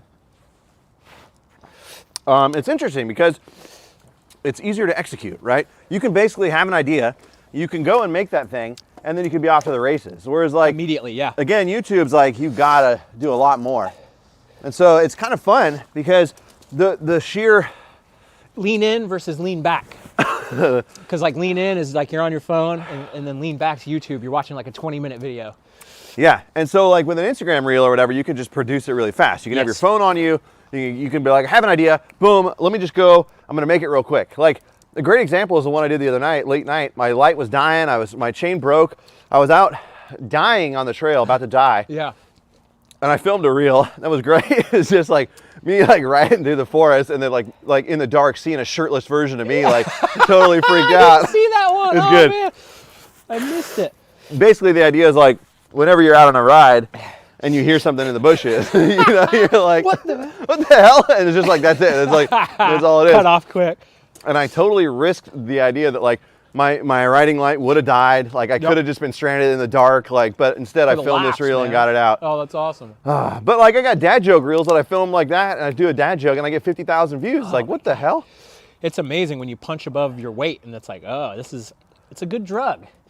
It's pretty And then fun. can't wait till you only get 100 on your reels, and then it's not so good anymore. But I mean, that's what you mean about the talk, like the idea of reward. Like what is the definition of reward when I go into Yes, YouTube and it's like, exactly. man, I get like sub 1,000 for a lot of work. It's like, I know maybe it was a stupid idea in the first place, but like It has to be intrinsic. you're telling me there's like not more than 1,000 people that would like this? I don't know. Yeah. Dude, I got it in my mustache and my mustache is Like burning. Recirculating. My mustache is burning. I don't want to, but Holy crap. maybe this will help. Yeah, let's go in. All right. Hellfinagle. Hellfire. Hellfire. That sounds really easy. Brimstone. It's real mellow. Cheers, buddy. Hellfire. I don't want to. It can't get worse. It's got to be easier. Getting smoked out too. This is fine. Oh, man, my mustache is on fire. I didn't know that was possible. I really don't want to do this. Here you go. I just want to do more meat at least. Yeah. Tastes good. Okay. Okay. Not bad. Easy. Kids work. Kids play. Kids play. Child's play. Kid and play. Everybody in chat, Is it possible for your mustache to burn? Because that's what's happening right now. Is that your hair? It's transmitting into the follicles. They're probably even more like susceptible and like bad. I know. Whew. Your wife's gonna have to hose you down after this. Yeah. Like you cannot get into bed like, give me a kiss, babe. Give me a smooch. That one's got some fire on the back end too. Yes. But it actually kind of tasted good. Yeah. And, Now, God, the bomb's so it's so bad. Yeah. that is just another thing. But like probably technically on the Kelvin scale or whatever, that one's worse. But now we've already like blown out our synapses. So, man, I was gonna say something, but I totally forgot. Just for you guys, if you're just jumping in, you didn't see this earlier. That's number 9, Hellfire. We went through the bomb. I purposely told my wife to really coat these things, just to get them really dialed in. And that's exactly what's happened here tonight. I still got more orange. So I was thinking about the BKXC. BKXC's thing is, BKXC cross country, because he loves cross country rides. But really what it's become is Brian Kennedy across the world. Exactly, Across the country. world. And you had talked about the idea of changing your channel name back to Brian Kennedy. I don't like it. I like BKXC better. Yeah. It's, I know, it's a weird thing. It's something you always struggle with, like the identity and like, oh, if I do this, it'll be better. Because it doesn't really matter that much. Like, I think Mr. Beast was like Mr. Beast 769, and maybe he changed it to Mr. Beast. But really, the content is always what matters. If you're making good stuff that people want to watch. But the idea of like, what the heck is BKXC even mean? What's the thing? What's the logo? It makes it kind of cool. But now it's nice because I have Trail One, and it's like I could wear those logos, and that's the like kind of the vision and the identity of a brand that I want to push towards versus BKXC. It's good. We got the shirts, we got the gloves, but yeah, it's kind of moving away from that. I don't know if I'll ever make another BKXC shirt. That's the thing. It's possible, but you got it. I still think and I've pitched you this before. Just keep the standard stuff on rotation. Like honestly, the Pain and Pleasure shirt is still one of my favorite shirts. Yes. Like, just keep a couple. Just keep them out there, and it's passive income. That's already designed. It's true. And then people that are fans can just support you the way that they know how, and that's a good way to do it. And that's what's been great with the Everstoke shirts. We have it on Teespring. We're not fulfilling it. If you order it, it's on demand. It'll print within a few days, and it's amazing because it's a fantastic way for people to support. We've made maybe $1,000 off of the shirts, and it's like that's going to go towards it's already been spent, in the well house and stuff. I think my lips are swelling up. Yeah, my mustache is still on fire. Yeah, it's impressive. I was thinking about, and one of the things that I talked about when we first started with the Everstoke thing, it's like now that like the location's not secret, but it's still not like we're not promoting it or anything, but like I still love the idea of doing some live streams out there, and basically on your channel I could even produce it and like manage all the cameras and stuff, and then all the proceeds from donations and stuff go towards Everstoke or whatever. And it's like all that stuff is going to contribute to what you believe in. And it's a great prospect. Oh, it's going to be so cool eventually to have like a real deal like podcast studio at Everstoke where people can come in that are visiting. You can record their podcast or do a vlog or do a studio shot or make a video, when all my friends come in and travel and see it for the first time. That'll be so neat. We need to reach out to Studio Shed, who I built my studio from. I have communication with them essentially. That'd be rad to just like have a studio shed built out. Yeah. And we'll build, like you said, a full-on recording studio, live broadcast studio. You could come in, bike like shop, Seth, anybody that's out there could come in and edit their videos. Oh, still hot. Let's do it, baby. Let's go. Okay, we need to grab, when we do the Apollo, here's what we do. On the last dab, oh my God. Okay, this is the 10th one, the final one, the last dab, Apollo. On the show, a Hot Ones show, it's mandatory you put a little extra. So, they always what say will the neighbors think? They always say you don't have to, but I'm gonna go for it. Okay. Oh God. Wait, hold on. Let me cut to this camera so you guys can see what I've done here. Just a lot. Freak. Apollo. Made with the Apollo pepper. Yeah, that's probably not Apollo that bad. pepper. Heat level 10 out of 10. Oh God! Time came out. You're doomed. Oh no, this is like the one where you have to sign the waiver to buy. No, I don't know. This is the last dab. We're gonna give it a little dab. Spreading it around. Okay. I don't want to be in the hospital. Okay. Smoke them Oh, out. Yep. okay, we're close enough. Okay, cut to the Brian cam for this one because you can catch me in the shot too. You can catch me outside.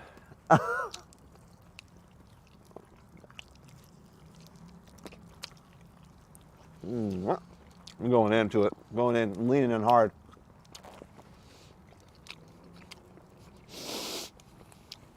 Oh yeah. Ooh, Okay. I feel it building. Okay. Okay. Okay. Letting it simmer. Oh. Well, letting it simmer. Seems okay right now. I don't know if we're out of the woods, but it seems like Dear Lordy. the bomb was just complete wreckage, and these have been. Oh, God. Uh-oh, I spoke too soon. No, it's fine. I got it. It's almost just a physical reaction that Yeah. takes over. Wow, wow, wow. Oh, wow. Oh, We did it! oh my goodness. We did it! Wow. It was so bad. The bomb is absolutely I brutal. definitely was like, oh, I'm gonna puke. I felt like a little like, oh, I'm gonna puke. Oh no, like I have no control over this, and I wrote it out. That one, the last stab, good flavor, good spice level, and I think your buds are just completely gone already. Oh, the orange just. Thank you, whoever planted this tree 50 years ago. Yeah, this house was built in the 50s, so yeah, it had to have been. It's just been here forever, and the thing just produces. Oh man, wow, we did it! Oh man, we really did. And we didn't puss out, man. We put a lot of sauce on those wings. It was generous. Generous pours. Oh no. The orange is activated. Oh. So this is a good opportunity for you guys in chat.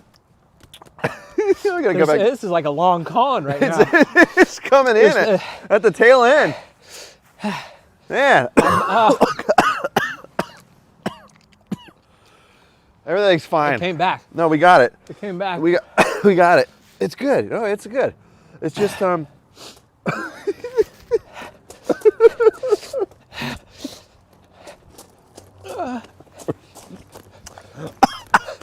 Oh God! Did you guys hear that? I almost choked on my milk because of Brian. I had to take a walk. Okay, sorry. I'm getting composure back. I think I put some milk into my nose Yeah, right there. then you get it in your nose and it clears it out. Oh, I actually feel it coming into my nose, like nasal drip. Oh, What the hell is going on? I did something wrong. Something's We live on the edge, man. We live on the edge. something's gone horribly wrong. I know, guys. I'm sorry. In chat, hold on. This is a good opportunity. Well, just talk amongst yourself. Yeah. In chat, look. This is a good opportunity. If you've got any questions, this is a prime time. Get your questions in. We're going to answer a few chat questions before we call it an evening. After tackling some of the mightiest of hot sauces.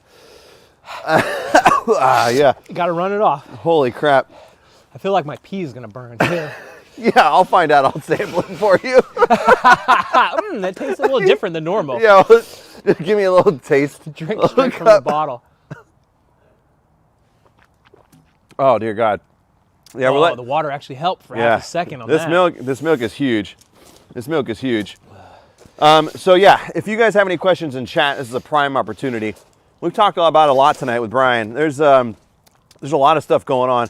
And I know that some of the products you have of Trail One, is there any product coming up that you haven't talked about that you want to disclose or talk about? Any secrets? So we do have new handlebar decals. So you can go full stealth and it looks amazing. You can do orange, you can do turquoise, but we're in development. We're definitely in development. We're always looking at stuff.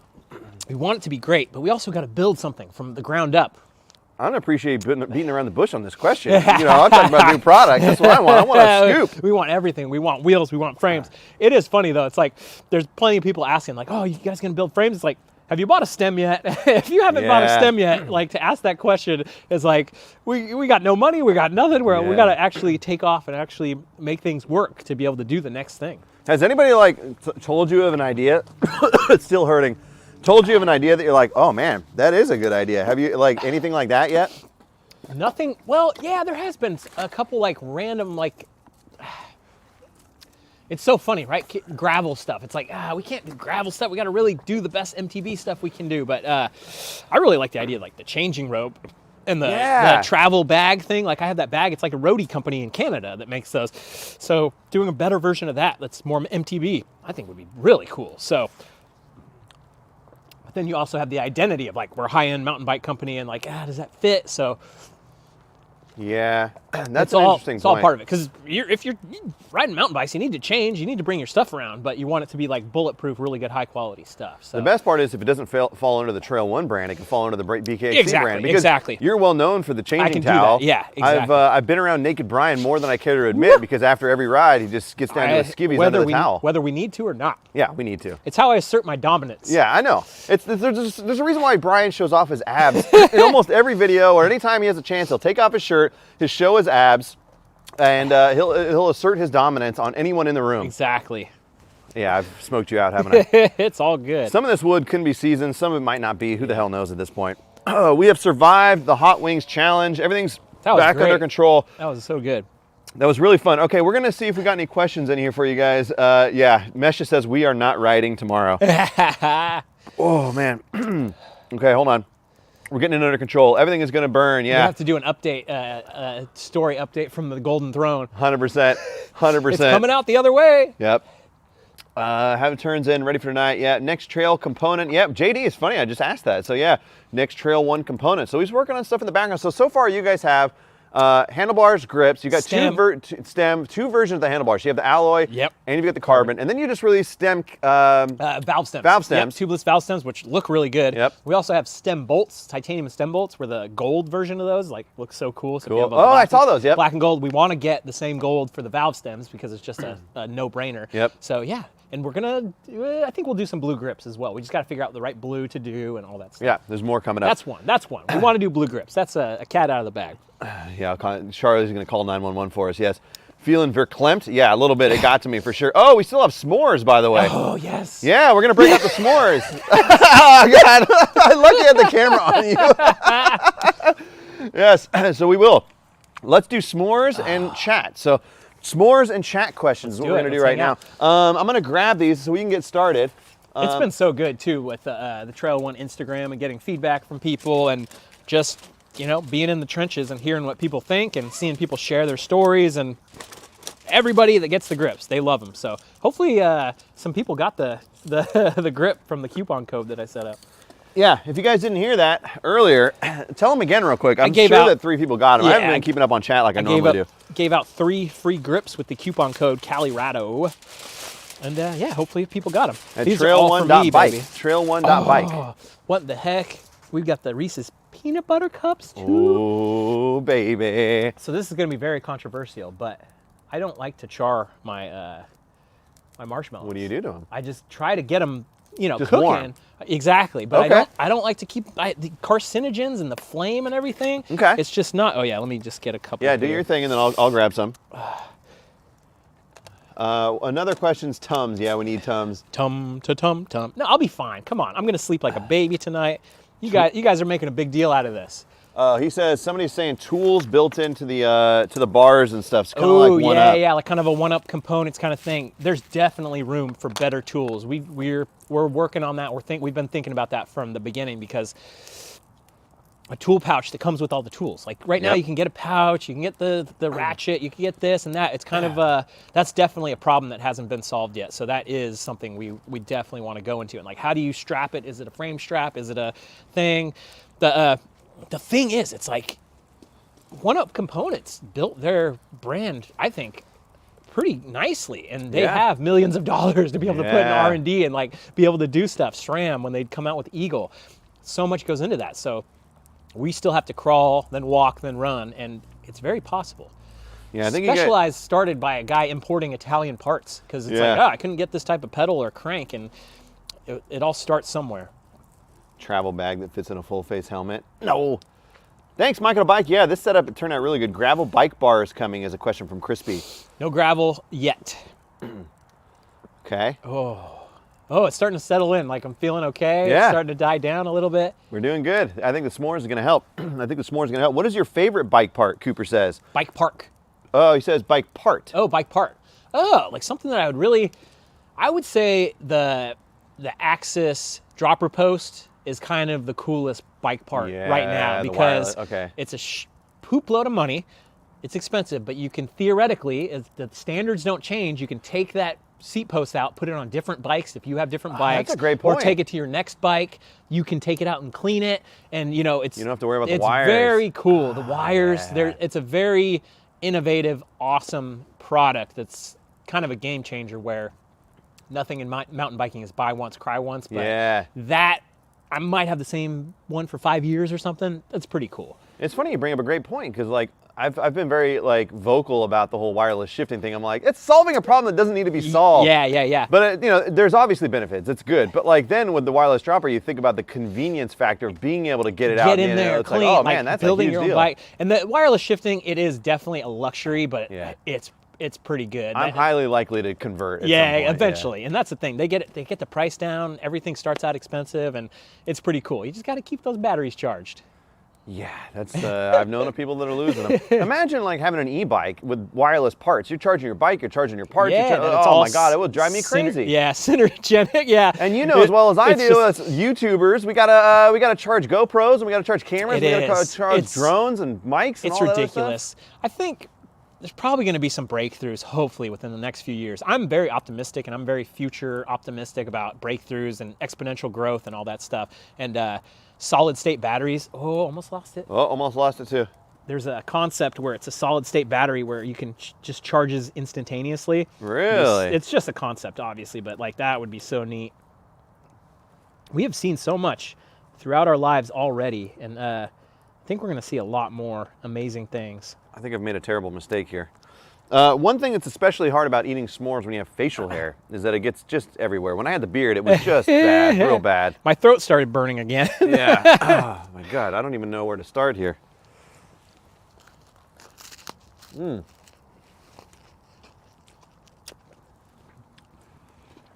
don't know if that's like a different brand of marshmallow. It's like mushier.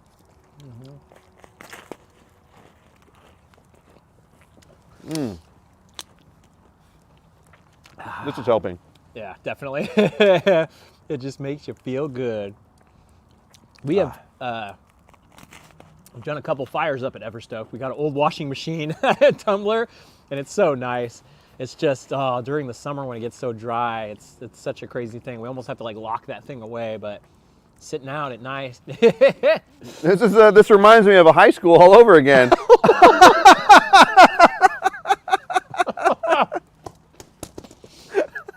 It's a deep cut. So good. Cheers. Oh man. Wow. Okay.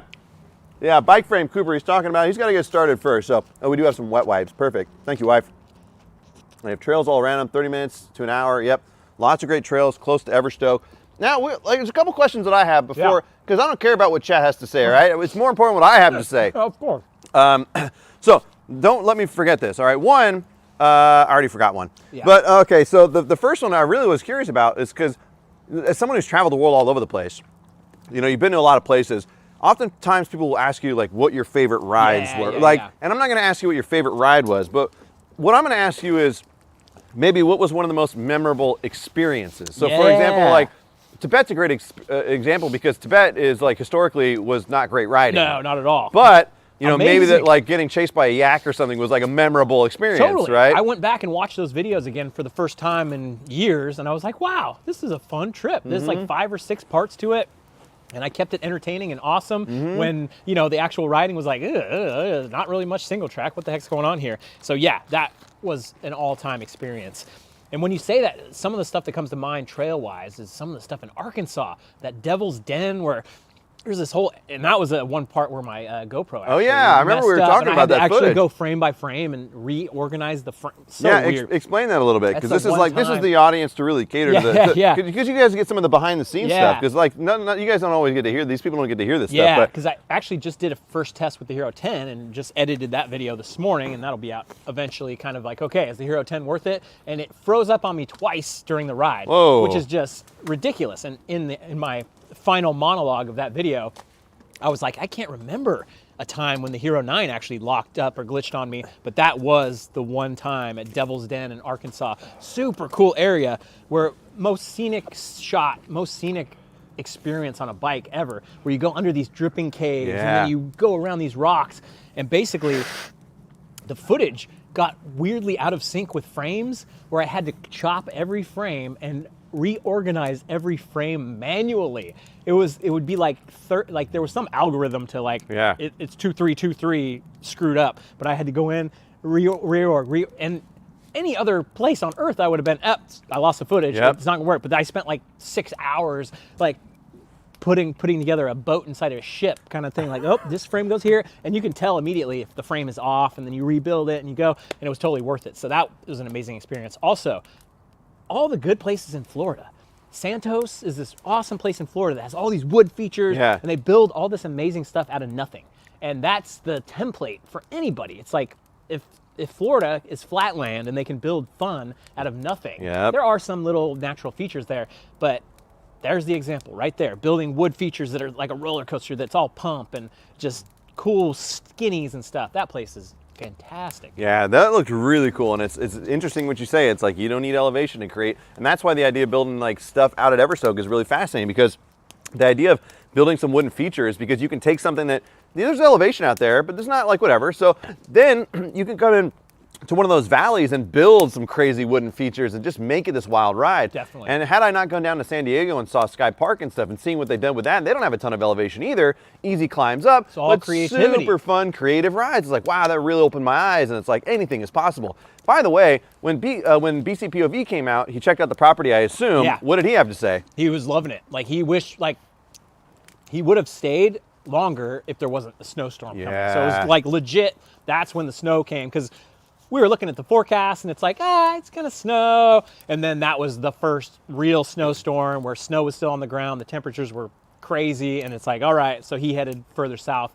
And but yeah, I think, I'm not gonna speak for him, but I think he wants to get back and build some stuff and just do one feature, one little piece, and it'd be awesome. And like now that he's got a better idea of the lay of land, where it's at and stuff, that's gonna be rad, because they've already got, they're self-sufficient, they can come and hang, and they can ride all that stuff. Because you guys rode, you didn't ride Huff, did you? You rode Mills Peak? We did Mills Peak and Huff. Nice. We did Huff. I crashed. I broke my camera on that ride, so I got a little clip of that in the next Everstoke video. But yeah, Huff was good, and that was like December 7th or something. It was that was after the fire, though. What's the story? What does it look like? It was, it looked bad, but all the trails still trail. Wow, cool. Like when you go and you look, you're like, they had to clear 500 trees or something like that, but a trail's a trail. Like there is certain kind of damage that happens to the soil and that kind of stuff, but hopefully it'll kind of come back to life and things will kind of be different, but hopefully be good. Man, California got hit with fires this year. Yeah, it's endless. It's just it's like the weird way of life that we're just going to get used to.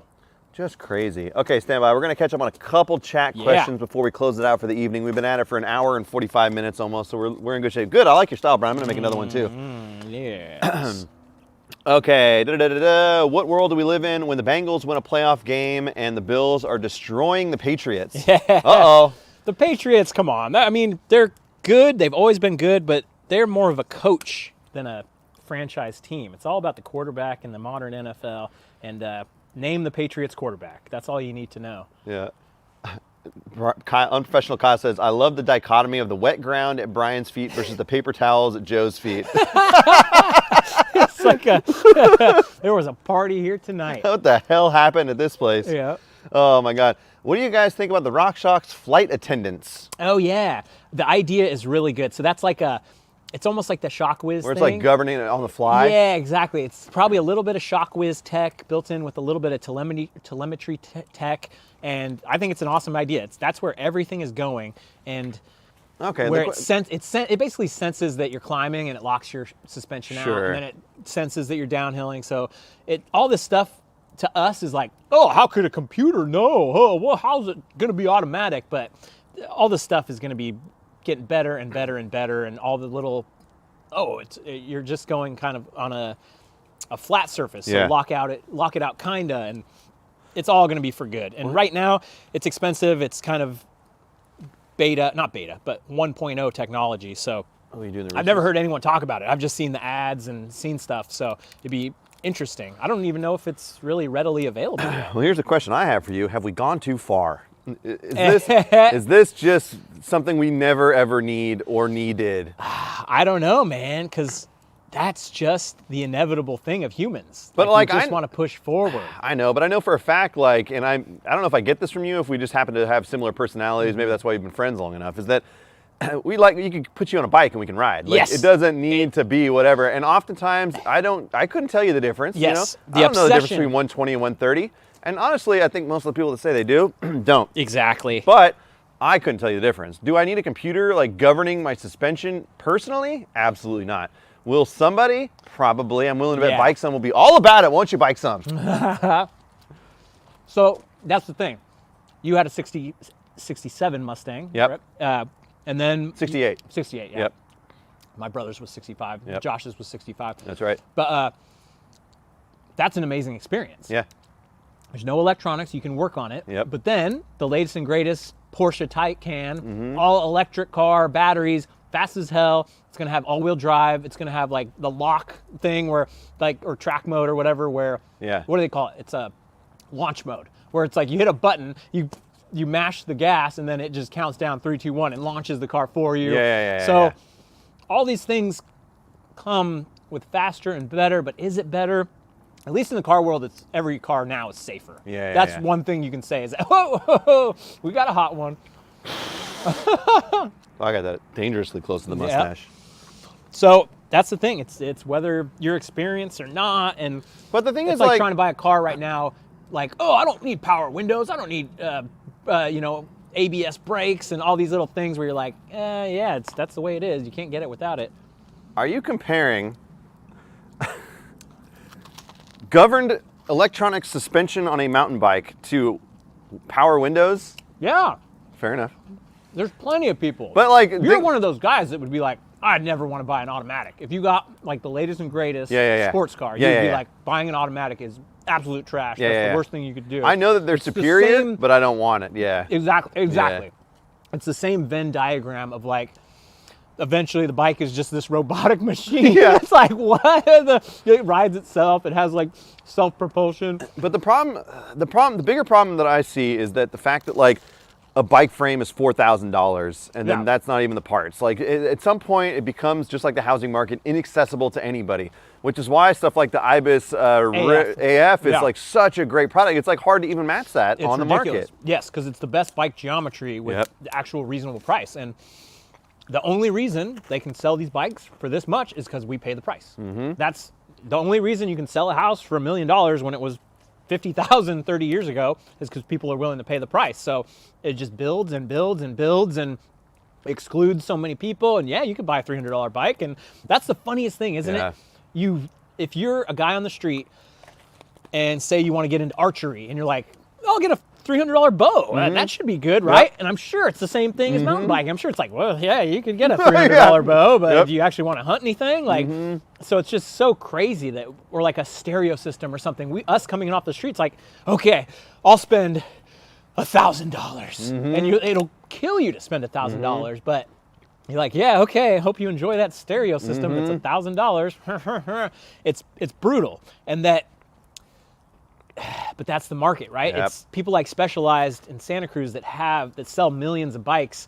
They could do better with, at least Ibis is trying to do better with the aluminum bikes, and that, hey, hit this price point niche where they can still have to make money. The purpose of a company is profit. It's like, that's the bottom line. If people are willing to pay for the price of the bike, it is. But there's a stat where it's like, for every $10,000 a car is cheaper, twice as many people can buy it. So it's like, you got your $60,000 truck. Almost every car now is like $50,000. Like if you actually outfit it with the right things, and then boom, 40,000, twice as many people, 30,000, twice as many people. That's like an amazing stat to me that it opens up that many opportunities. I'm just saying we need more bikes to get people into the sport. The more people, the better. How many, okay, so when COVID hit, there was a lot of, I'm sure a lot of people got into biking because of COVID, because they just wanted to get outdoors. Like, how many of those bikes are up for sale at this point? How many people have given up the sport yet? Or did people really get hooked? That'd be an interesting number to know, because You saw a lot of new people on the trail, which is awesome. Yeah. And I wonder how many people stuck it out. Like, because as a beginning mountain biker, like when I started, I didn't know anybody. I knew you, and I just asked for a trail recommendation, you know? But I had to build a network of friends. Yes. And like when you ride by yourself, it's not nearly as fun as when you go on a group ride. That being said, I also like going to ride by myself, but it's fun when you do a group ride and you hang with a buddy or something. And so like when you don't know anybody and it's hard, it's an easy way, like an easy out. You finish the day just dying and you're like sitting at home like you're still red-faced and you're like, oh God, I don't know. Why would I do this? So yeah, it's definitely a tough sport, but the people who want to do it and get hooked the right way, they'll get into it. Aren't you involved with an app that helps you do such a thing? Yeah, Pastimes. Pastimes is an awesome app where you can actually set your schedule and you'll find other random people in your area if you're traveling to different areas and stuff like that. It's definitely worth checking out. It's a better version of Facebook groups because Facebook groups like, you can say, hey, we're going here, we're meeting here, and you can make your own little group rides and stuff. And if you're already managing that stuff, the Pastimes app is pretty cool to do that. And that's one of the hard things to do with Facebook groups too, is you have to apply for the membership. You got to tell them what bike you're riding. You got to tell them why you love mountain biking. It's like, you don't want to do any of this. Just let me in, man. Come on. I want to promote my YouTube videos that nobody's going to watch. That's the tough. Come on, let me spam this stuff. Come on. That's the toughest thing of compatibility in mountain biking. Sarah finds this a lot where she's a shredder and she'll go out and ride with other people and it's like, oh, this is not what I signed up for. Like you're babysitting people. And we've done that. People have done that for me. I've done that for people. It's tough to find that right match. Which is often why I know, like sometimes I think it's a liability issue for like doing Patreon rides and group rides. The more people you get out there, the more likely it is that something's going to go wrong. It's like, man, I've got to take a little bathroom break. Oh, okay. There you go. Good luck, Brian. We're all counting on you. All right. Well, oftentimes what I was going to say is, anyways, the bottom line is like, it's hard when you go on a group ride because you've got to find people that are compatible. And if there's slower groups, you got to have somebody sweep, you got to have them catch up. So that's why like groups like MTB NorCal are rad, because MTB NorCal, they've got enough people. When you've got 60 people on a group ride, you've got somebody that can sweep in the tail end and come in and care for those that aren't. And so it's everybody can still come. And nobody's ever mad that somebody rides slower than you do. Like oftentimes I've run into people several times on a trail and I've been like, hey, let's just ride together. They're like, oh, I like the channel. I was like, all right, let's go. I'm going up here anyways. Let's go. They're like, I don't want to hold you back. I'm like, that's not why I ride my bike. Like, I like riding fast, but that's not why I ride my bike. The reason why I ride my bike is because I like adventures and I like meeting people and I like doing stuff. So whenever people think they're slowing me down, they're not. Like, I'm just like, yeah, I'm just going at your pace. I'm just hanging out. Like, that's totally fine. Like, I love just going out and getting out on the bike. And oftentimes, if you run into people, it's cool because then you can, like, I ran into somebody at Granite Bay. And it was interesting because like he told me he was a fan of the channel. I was like, oh, sick, man. Like, have you seen the rock rolls and stuff back here? There's a bunch of rock rolls in Granite Bay. He didn't know about them. So I basically just said, hey, let's go ride. I'll show you all the rock rolls. Or I was like, are you leaving? He's like, no, I'm whatever. I'm like, all right, let's go. Just gave him a tour of Granite Bay. And it was awesome because he had never seen the stuff. He lived in the area. And it was interesting just kind of covering all that stuff with him. And, you know, it was no inconvenience whatsoever. It was like, I was happy to do it. And most of the time people will be like, oh, I don't want to inconvenience you, but it's no inconvenience. I just like being on the bike. So it's fun. It's fun like that. Turn off the mic. Yeah, Aaron says turn off the mics. Brian was smart enough to leave the microphone here. Unlike you, Aaron, who peed live on stream. And it was just a whiz. I was going to just go in the backyard, but I'm like, I don't know how Joe feels about it. Oh, I do it all the time. Yeah, I do it all the time. So in my house, I was just like, oh, his wife might be peering through. And she might just divorce you on the spot. Nah, she has game cams all out here, so she'll show me later. It's fine. It's fine. We'll get the measuring tape out. We'll do all the stuff. It's fine. We'll do our homework. All right. Before we close it out for the night, there's still more questions and more stuff I could talk about, but we've talked about plenty. Let's cover one or two more questions from chat. If there's something here, Trail Features. Joe says, ask Brian if his dad is going to help him 3D print new Trail 1 prototypes. Yeah, Joe had a concept, like a prototype for a chin mount thing. And I actually used the SoPro strap that's from Amazon, and it was perfectly fine. It actually was tight enough on there and stuff, but I definitely, I'm going to get my dad to 3D print the little thing that's like a better chin mount thing, and I'm curious about it. Joe also says, I did one group ride. We had a kid show up on a BMX bike, so we made sure to take it easy, but it scared the crap out of us when he crashed because he suddenly was liable if that kid was hurt. Yeah, and that's the scary part about group rides. It's like, man, especially if you're a high-profile person like me, I don't know, probably not like Brian, but more like me, then yeah, you got to be really careful of other people's well-being, you know? Yeah, it's tough. The thing that I've found is the best concept. Yeah. Is, hey, we're going to be at the bike park. Yep. And we'll do a couple laps at Yeah. the bike park. And you made it there, you paid, you've signed their waivers, all that stuff. It's very much more like, hey, let's go ride versus I guided this trail and did this stuff. And we're going to run into that with Everstoke for sure. It's going to be a shame the first time somebody actually gets hurt and all that stuff. But there's a million what ifs and scenarios and stuff that are in life that keep you from doing what you want to do. And you can always what if everything. And we'll have a waiver. And The hardest part with that, if somebody rides in illegally and gets hurt, it's like, how does that play out? It's like, man, there's so many ways in life that like you can have this great idea and this great passion and somebody can screw it up for you. There's so actually something I was reading in some newspaper article a couple years ago or so, that there's a law in California that says if someone wasn't invited onto your property, you're not liable. Interesting. So it's kind of an interesting thing for private property owners to allow easements of trails to go through their property, because there's a million things like the Bay Area Ridge Trail and the Pacific Crest Trail. That's right. There's it's like a crazy maze of liability and easements and stitching this together.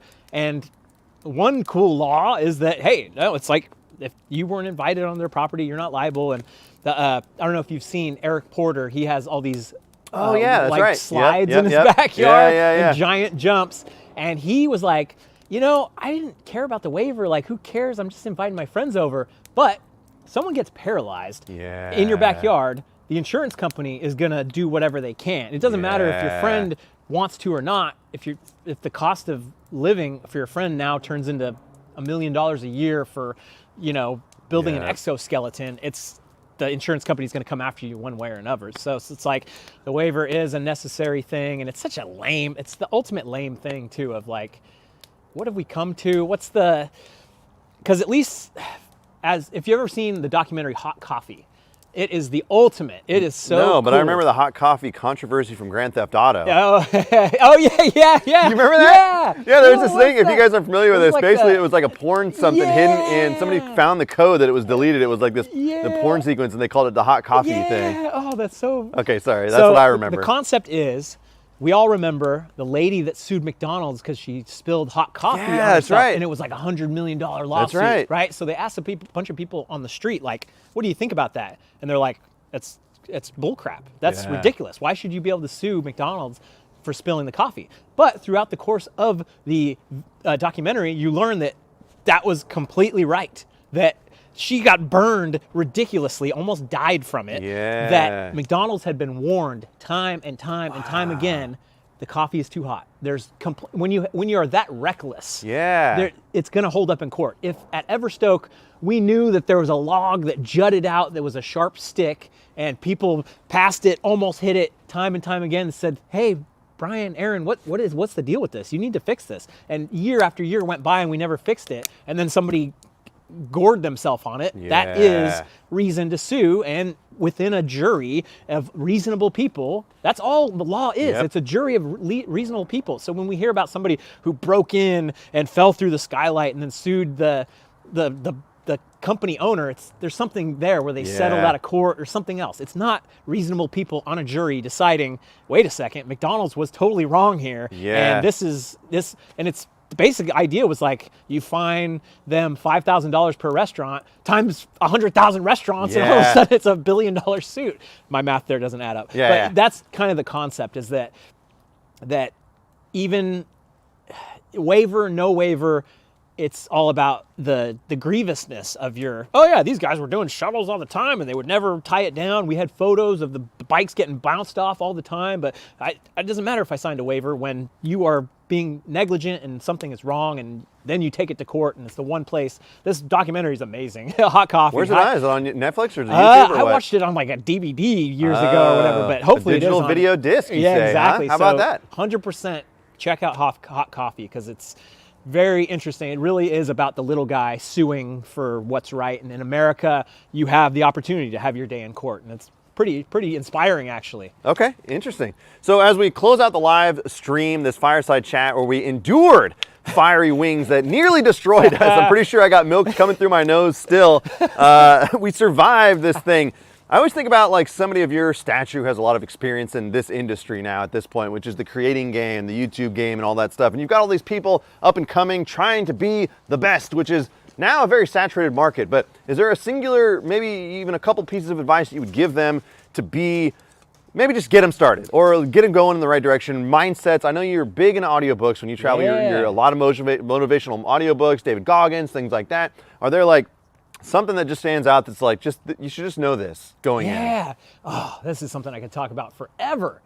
But the big thing is YouTube has the lowest barrier of entry. Yeah. Anyone can do it, but then anyone can do it. So if you can find your way to be you, that's actually maybe the number one thing, is that when me and you have a conversation, you're you. When we're hanging out inside watching the old videos, you're you. Yeah. You can bring your true self to the video pretty easily. When we talk to 98% of other people in real life, they're funny and interesting, and then on camera, they can't bring their true self to the camera. And it's like, oh, this guy's telling stories, he's laughing and joking. You have to be able to get your true self on camera, and that means sometimes turn it up a little bit, turn it up, like just to get yourself active. And then there's a line you can cross when you're too much of, playing a character. What are you talking about? Come on, man. We're here live. But it's a balance, right? So, but then you're trying to make a TV show on the internet.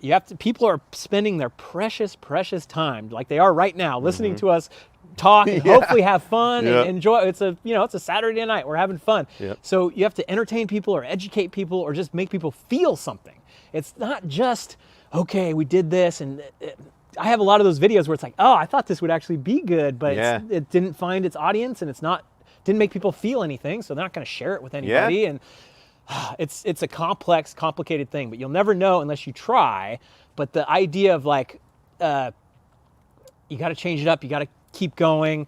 But if you don't treat it like a job, it's never going to be a job. And there's a million things of finding your way, and it's endless. We'll save it for another live stream. That's there's tips upon tips. I find that on a personal level, self-motivation is always very hard, especially when you have work and you have family and all this other stuff. It's like being able to do that and then still push yourself to go make something or go to do this thing or get this thing out or spend hours setting up cameras to do a thing. It's like you have to like it. And you just got to push. Like, I have to think there's a reward at the end of the tunnel, but I've discovered the reward ends up being like the friendships that are formed.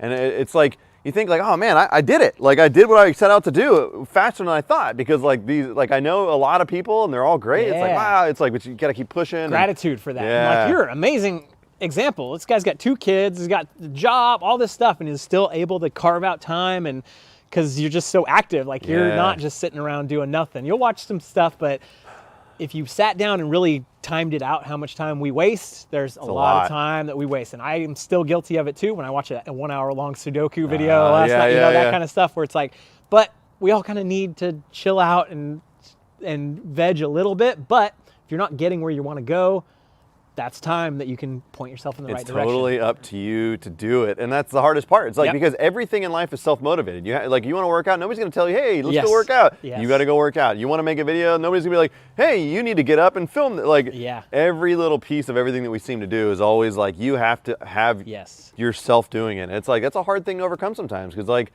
oftentimes your body and your mind wants to just do nothing. And, that's like the vegetative state. For sure. And conserve energy. I do have to say though that there's always going to be an audience. If you make good stuff, you will find your audience. Exactly. As saturated as everything can be, think of stand-up comedy. There's a million stand-ups that I could name off the top of my head, and even some of the Netflix specials stink. Like there's so many things that are actually garbage, and there's so many people on YouTube coming up with comedy podcasts and stuff. So if you can stick with it enough to find your people, and you're actually making good stuff that makes people feel something, you're off to the races for sure. And it's so interesting because even in LA, in fact, in Denver, I had thought about starting something called Cruising Colorado. The idea was I would just drive to towns and eat at local restaurants and just do all that.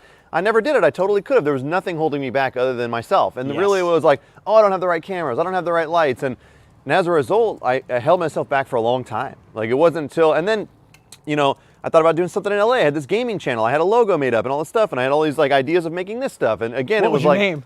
It was Reaction Time Gaming. Okay. Like Reaction Time. Like it was like so Reaction Time Gaming. And so I had all that stuff. I had a Facebook page, and I just never fell through with it. So I was like, I don't have the right gear. Like, all it takes is like just the motivation to start making. All you need is a cell phone or whatever. Like, you can be as creative as you want with shots. And so it was like, yeah, it took me a while. And then like when it was going to start this thing, I was like, well, if I start a mountain bike channel, there's plenty of mountain bike channels out there. They're all kind of doing what I'm doing. Like, and then you have to realize that like everyone has a different voice and personality. And so maybe what people are coming for is not necessarily the riding. They're coming for you. And so it's like, or whatever it is you're making. Exactly. And so it's like, once you realize that, it's like, well, sure, there's lots of people having pizza videos on YouTube, but maybe your pizza videos are you doing pizza. Exactly. And so like, that's all you need. And it's such an ephemeral thing of entertainment, of people that can speak and communicate and be empathetic, and the camera, like there's so many weird little like a D&D character role, right? Like, okay, this much stamina, this much agility, this much being able to talk to the camera and bring your true self.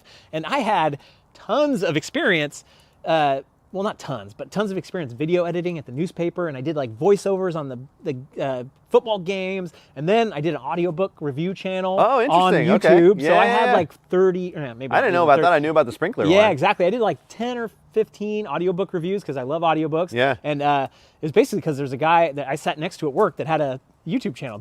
Cool. So like he does horror reviews. He still has his channel, and he had 1,000 subscribers. And I was like, what? That's crazy. Boogeyman Ben has 1,000 subscribers? That's ridiculous. Yeah. So that's how that kind of got me into just doing it, to just setting up the camera and doing it. And such a weird thing, because I remember very vividly that talking to the camera when there's no one there and you're just trying to get your words and emotions together. And then I did the sprinkler system stuff because I'm like, wait, okay, I've got the reps in talking to the camera. Now I can actually add some utility about something that I actually enjoy and interested in. And from there, I saw the mountain bike stuff, the gimbal, and I was Wait a minute, who's actually interested in sprinkler systems? Me. You maniac. Me. Yeah, I love the story of like seeing the gimbal footage for the first time and just like... I just bought all the stuff immediately once I could figure out what it was, and...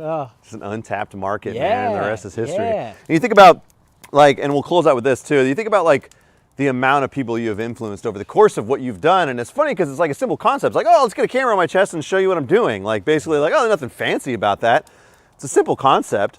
But like, in my personal perspective, I'm gonna cut to my camera because it's important what I'm saying right now. From my personal perspective, it's funny because I watched your channel for about a year and a half, and like I was watching every video religiously 3 times a week. You know, and I don't know what it took to like get me off the couch, you know, but it's like something finally clicked. I was like, wait a minute, I can actually do this. You know, and then I found a used bike, and I messaged you. I was like, hey, I found this thing because you're riding a Bronson, so I got a Bronson, and where should I go ride? And I went to do that Tahoe ride I always talk about, like just pure torture, but it was like, it immediately hooked me.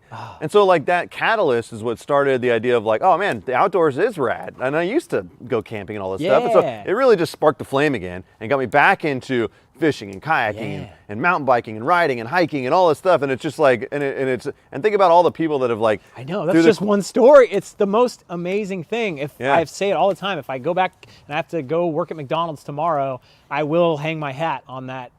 At least thousands of people that have gotten back into mountain biking, had been into it before, or like gotten in the outdoors, or gone on a trip, or done something. I've created action in the world, which is just ridiculous, so ridiculous. Yeah, and we talk about the idea of like that viral reel that I made, but you're doing it in a real world perspective too, where it's like, say a creator like me starts making stuff, and then somebody finds my stuff and goes, hey, I started doing this because you're, and then it's like, holy crap, it's dude. Tree, exactly. Yeah, you've got yourself a pyramid scheme. Yeah, exactly. they just, everyone has to pay me 10% when they join. That's and then, right. You know, it trickles it up, and then I'll be driving a Ferrari and having multi-level marketing meetings. That is really the trick. I actually did that once. I did it with 2x2.net, and the guy let me drive his Viper once, and I was hooked. I was like, all right, I'll sell my family members shitty internet service. Let's do it. Oh my God, well, it's been a hell of a night, Brian. I'm glad you were able to make it up. I know the drive's like not quick, but it's like, you know, you do enough driving in your life that you gotta put up with it. Yep. We survived the Hot Wings Challenge, and we're gonna call it a night, guys. We're well over 2 hours. We appreciate you guys being here tonight. I pooped my pants. Yeah, I'm gonna poop my pants. Daily MTB Riders in here. Good to see you, buddy. Coming in late. This is a hell of a live stream. We burned the hell out of our mouths tonight, and I'm sorry I didn't keep up with chat as I normally do, but it doesn't matter. The whole point of the Fireside Chat is we get to hang out, and I'm glad you guys are here on a Saturday night to hang out with us. This is a great one. We got a lot of people. This is awesome. I know. We had 110, 20 earlier, so it's been great. Yambo in there with the $4.99 super chat. Thank you. Oh, yeah, man. I didn't even see that. That paid for some wings. I know. Yeah, Yambo, thank you, man. Yambowski. Yeah. Yeah, again, I'm sorry, guys, I didn't keep the track, but like, you know, we're having a great conversation here. It is. If you guys are ever in town and you're a big time YouTuber, not the little ones, you guys can't be on the Fireside Chat, but the big timers, you guys are welcome anytime. No, honestly, if you guys are in town, let me know. I love doing Fireside Chats, and it's been awesome. Brian, anything else you want to say before we call it a night? Do me a favor. Go ride something new. And maybe I'll see you on the trail. Perfect. Absolutely perfect. All right, where's my closing? There.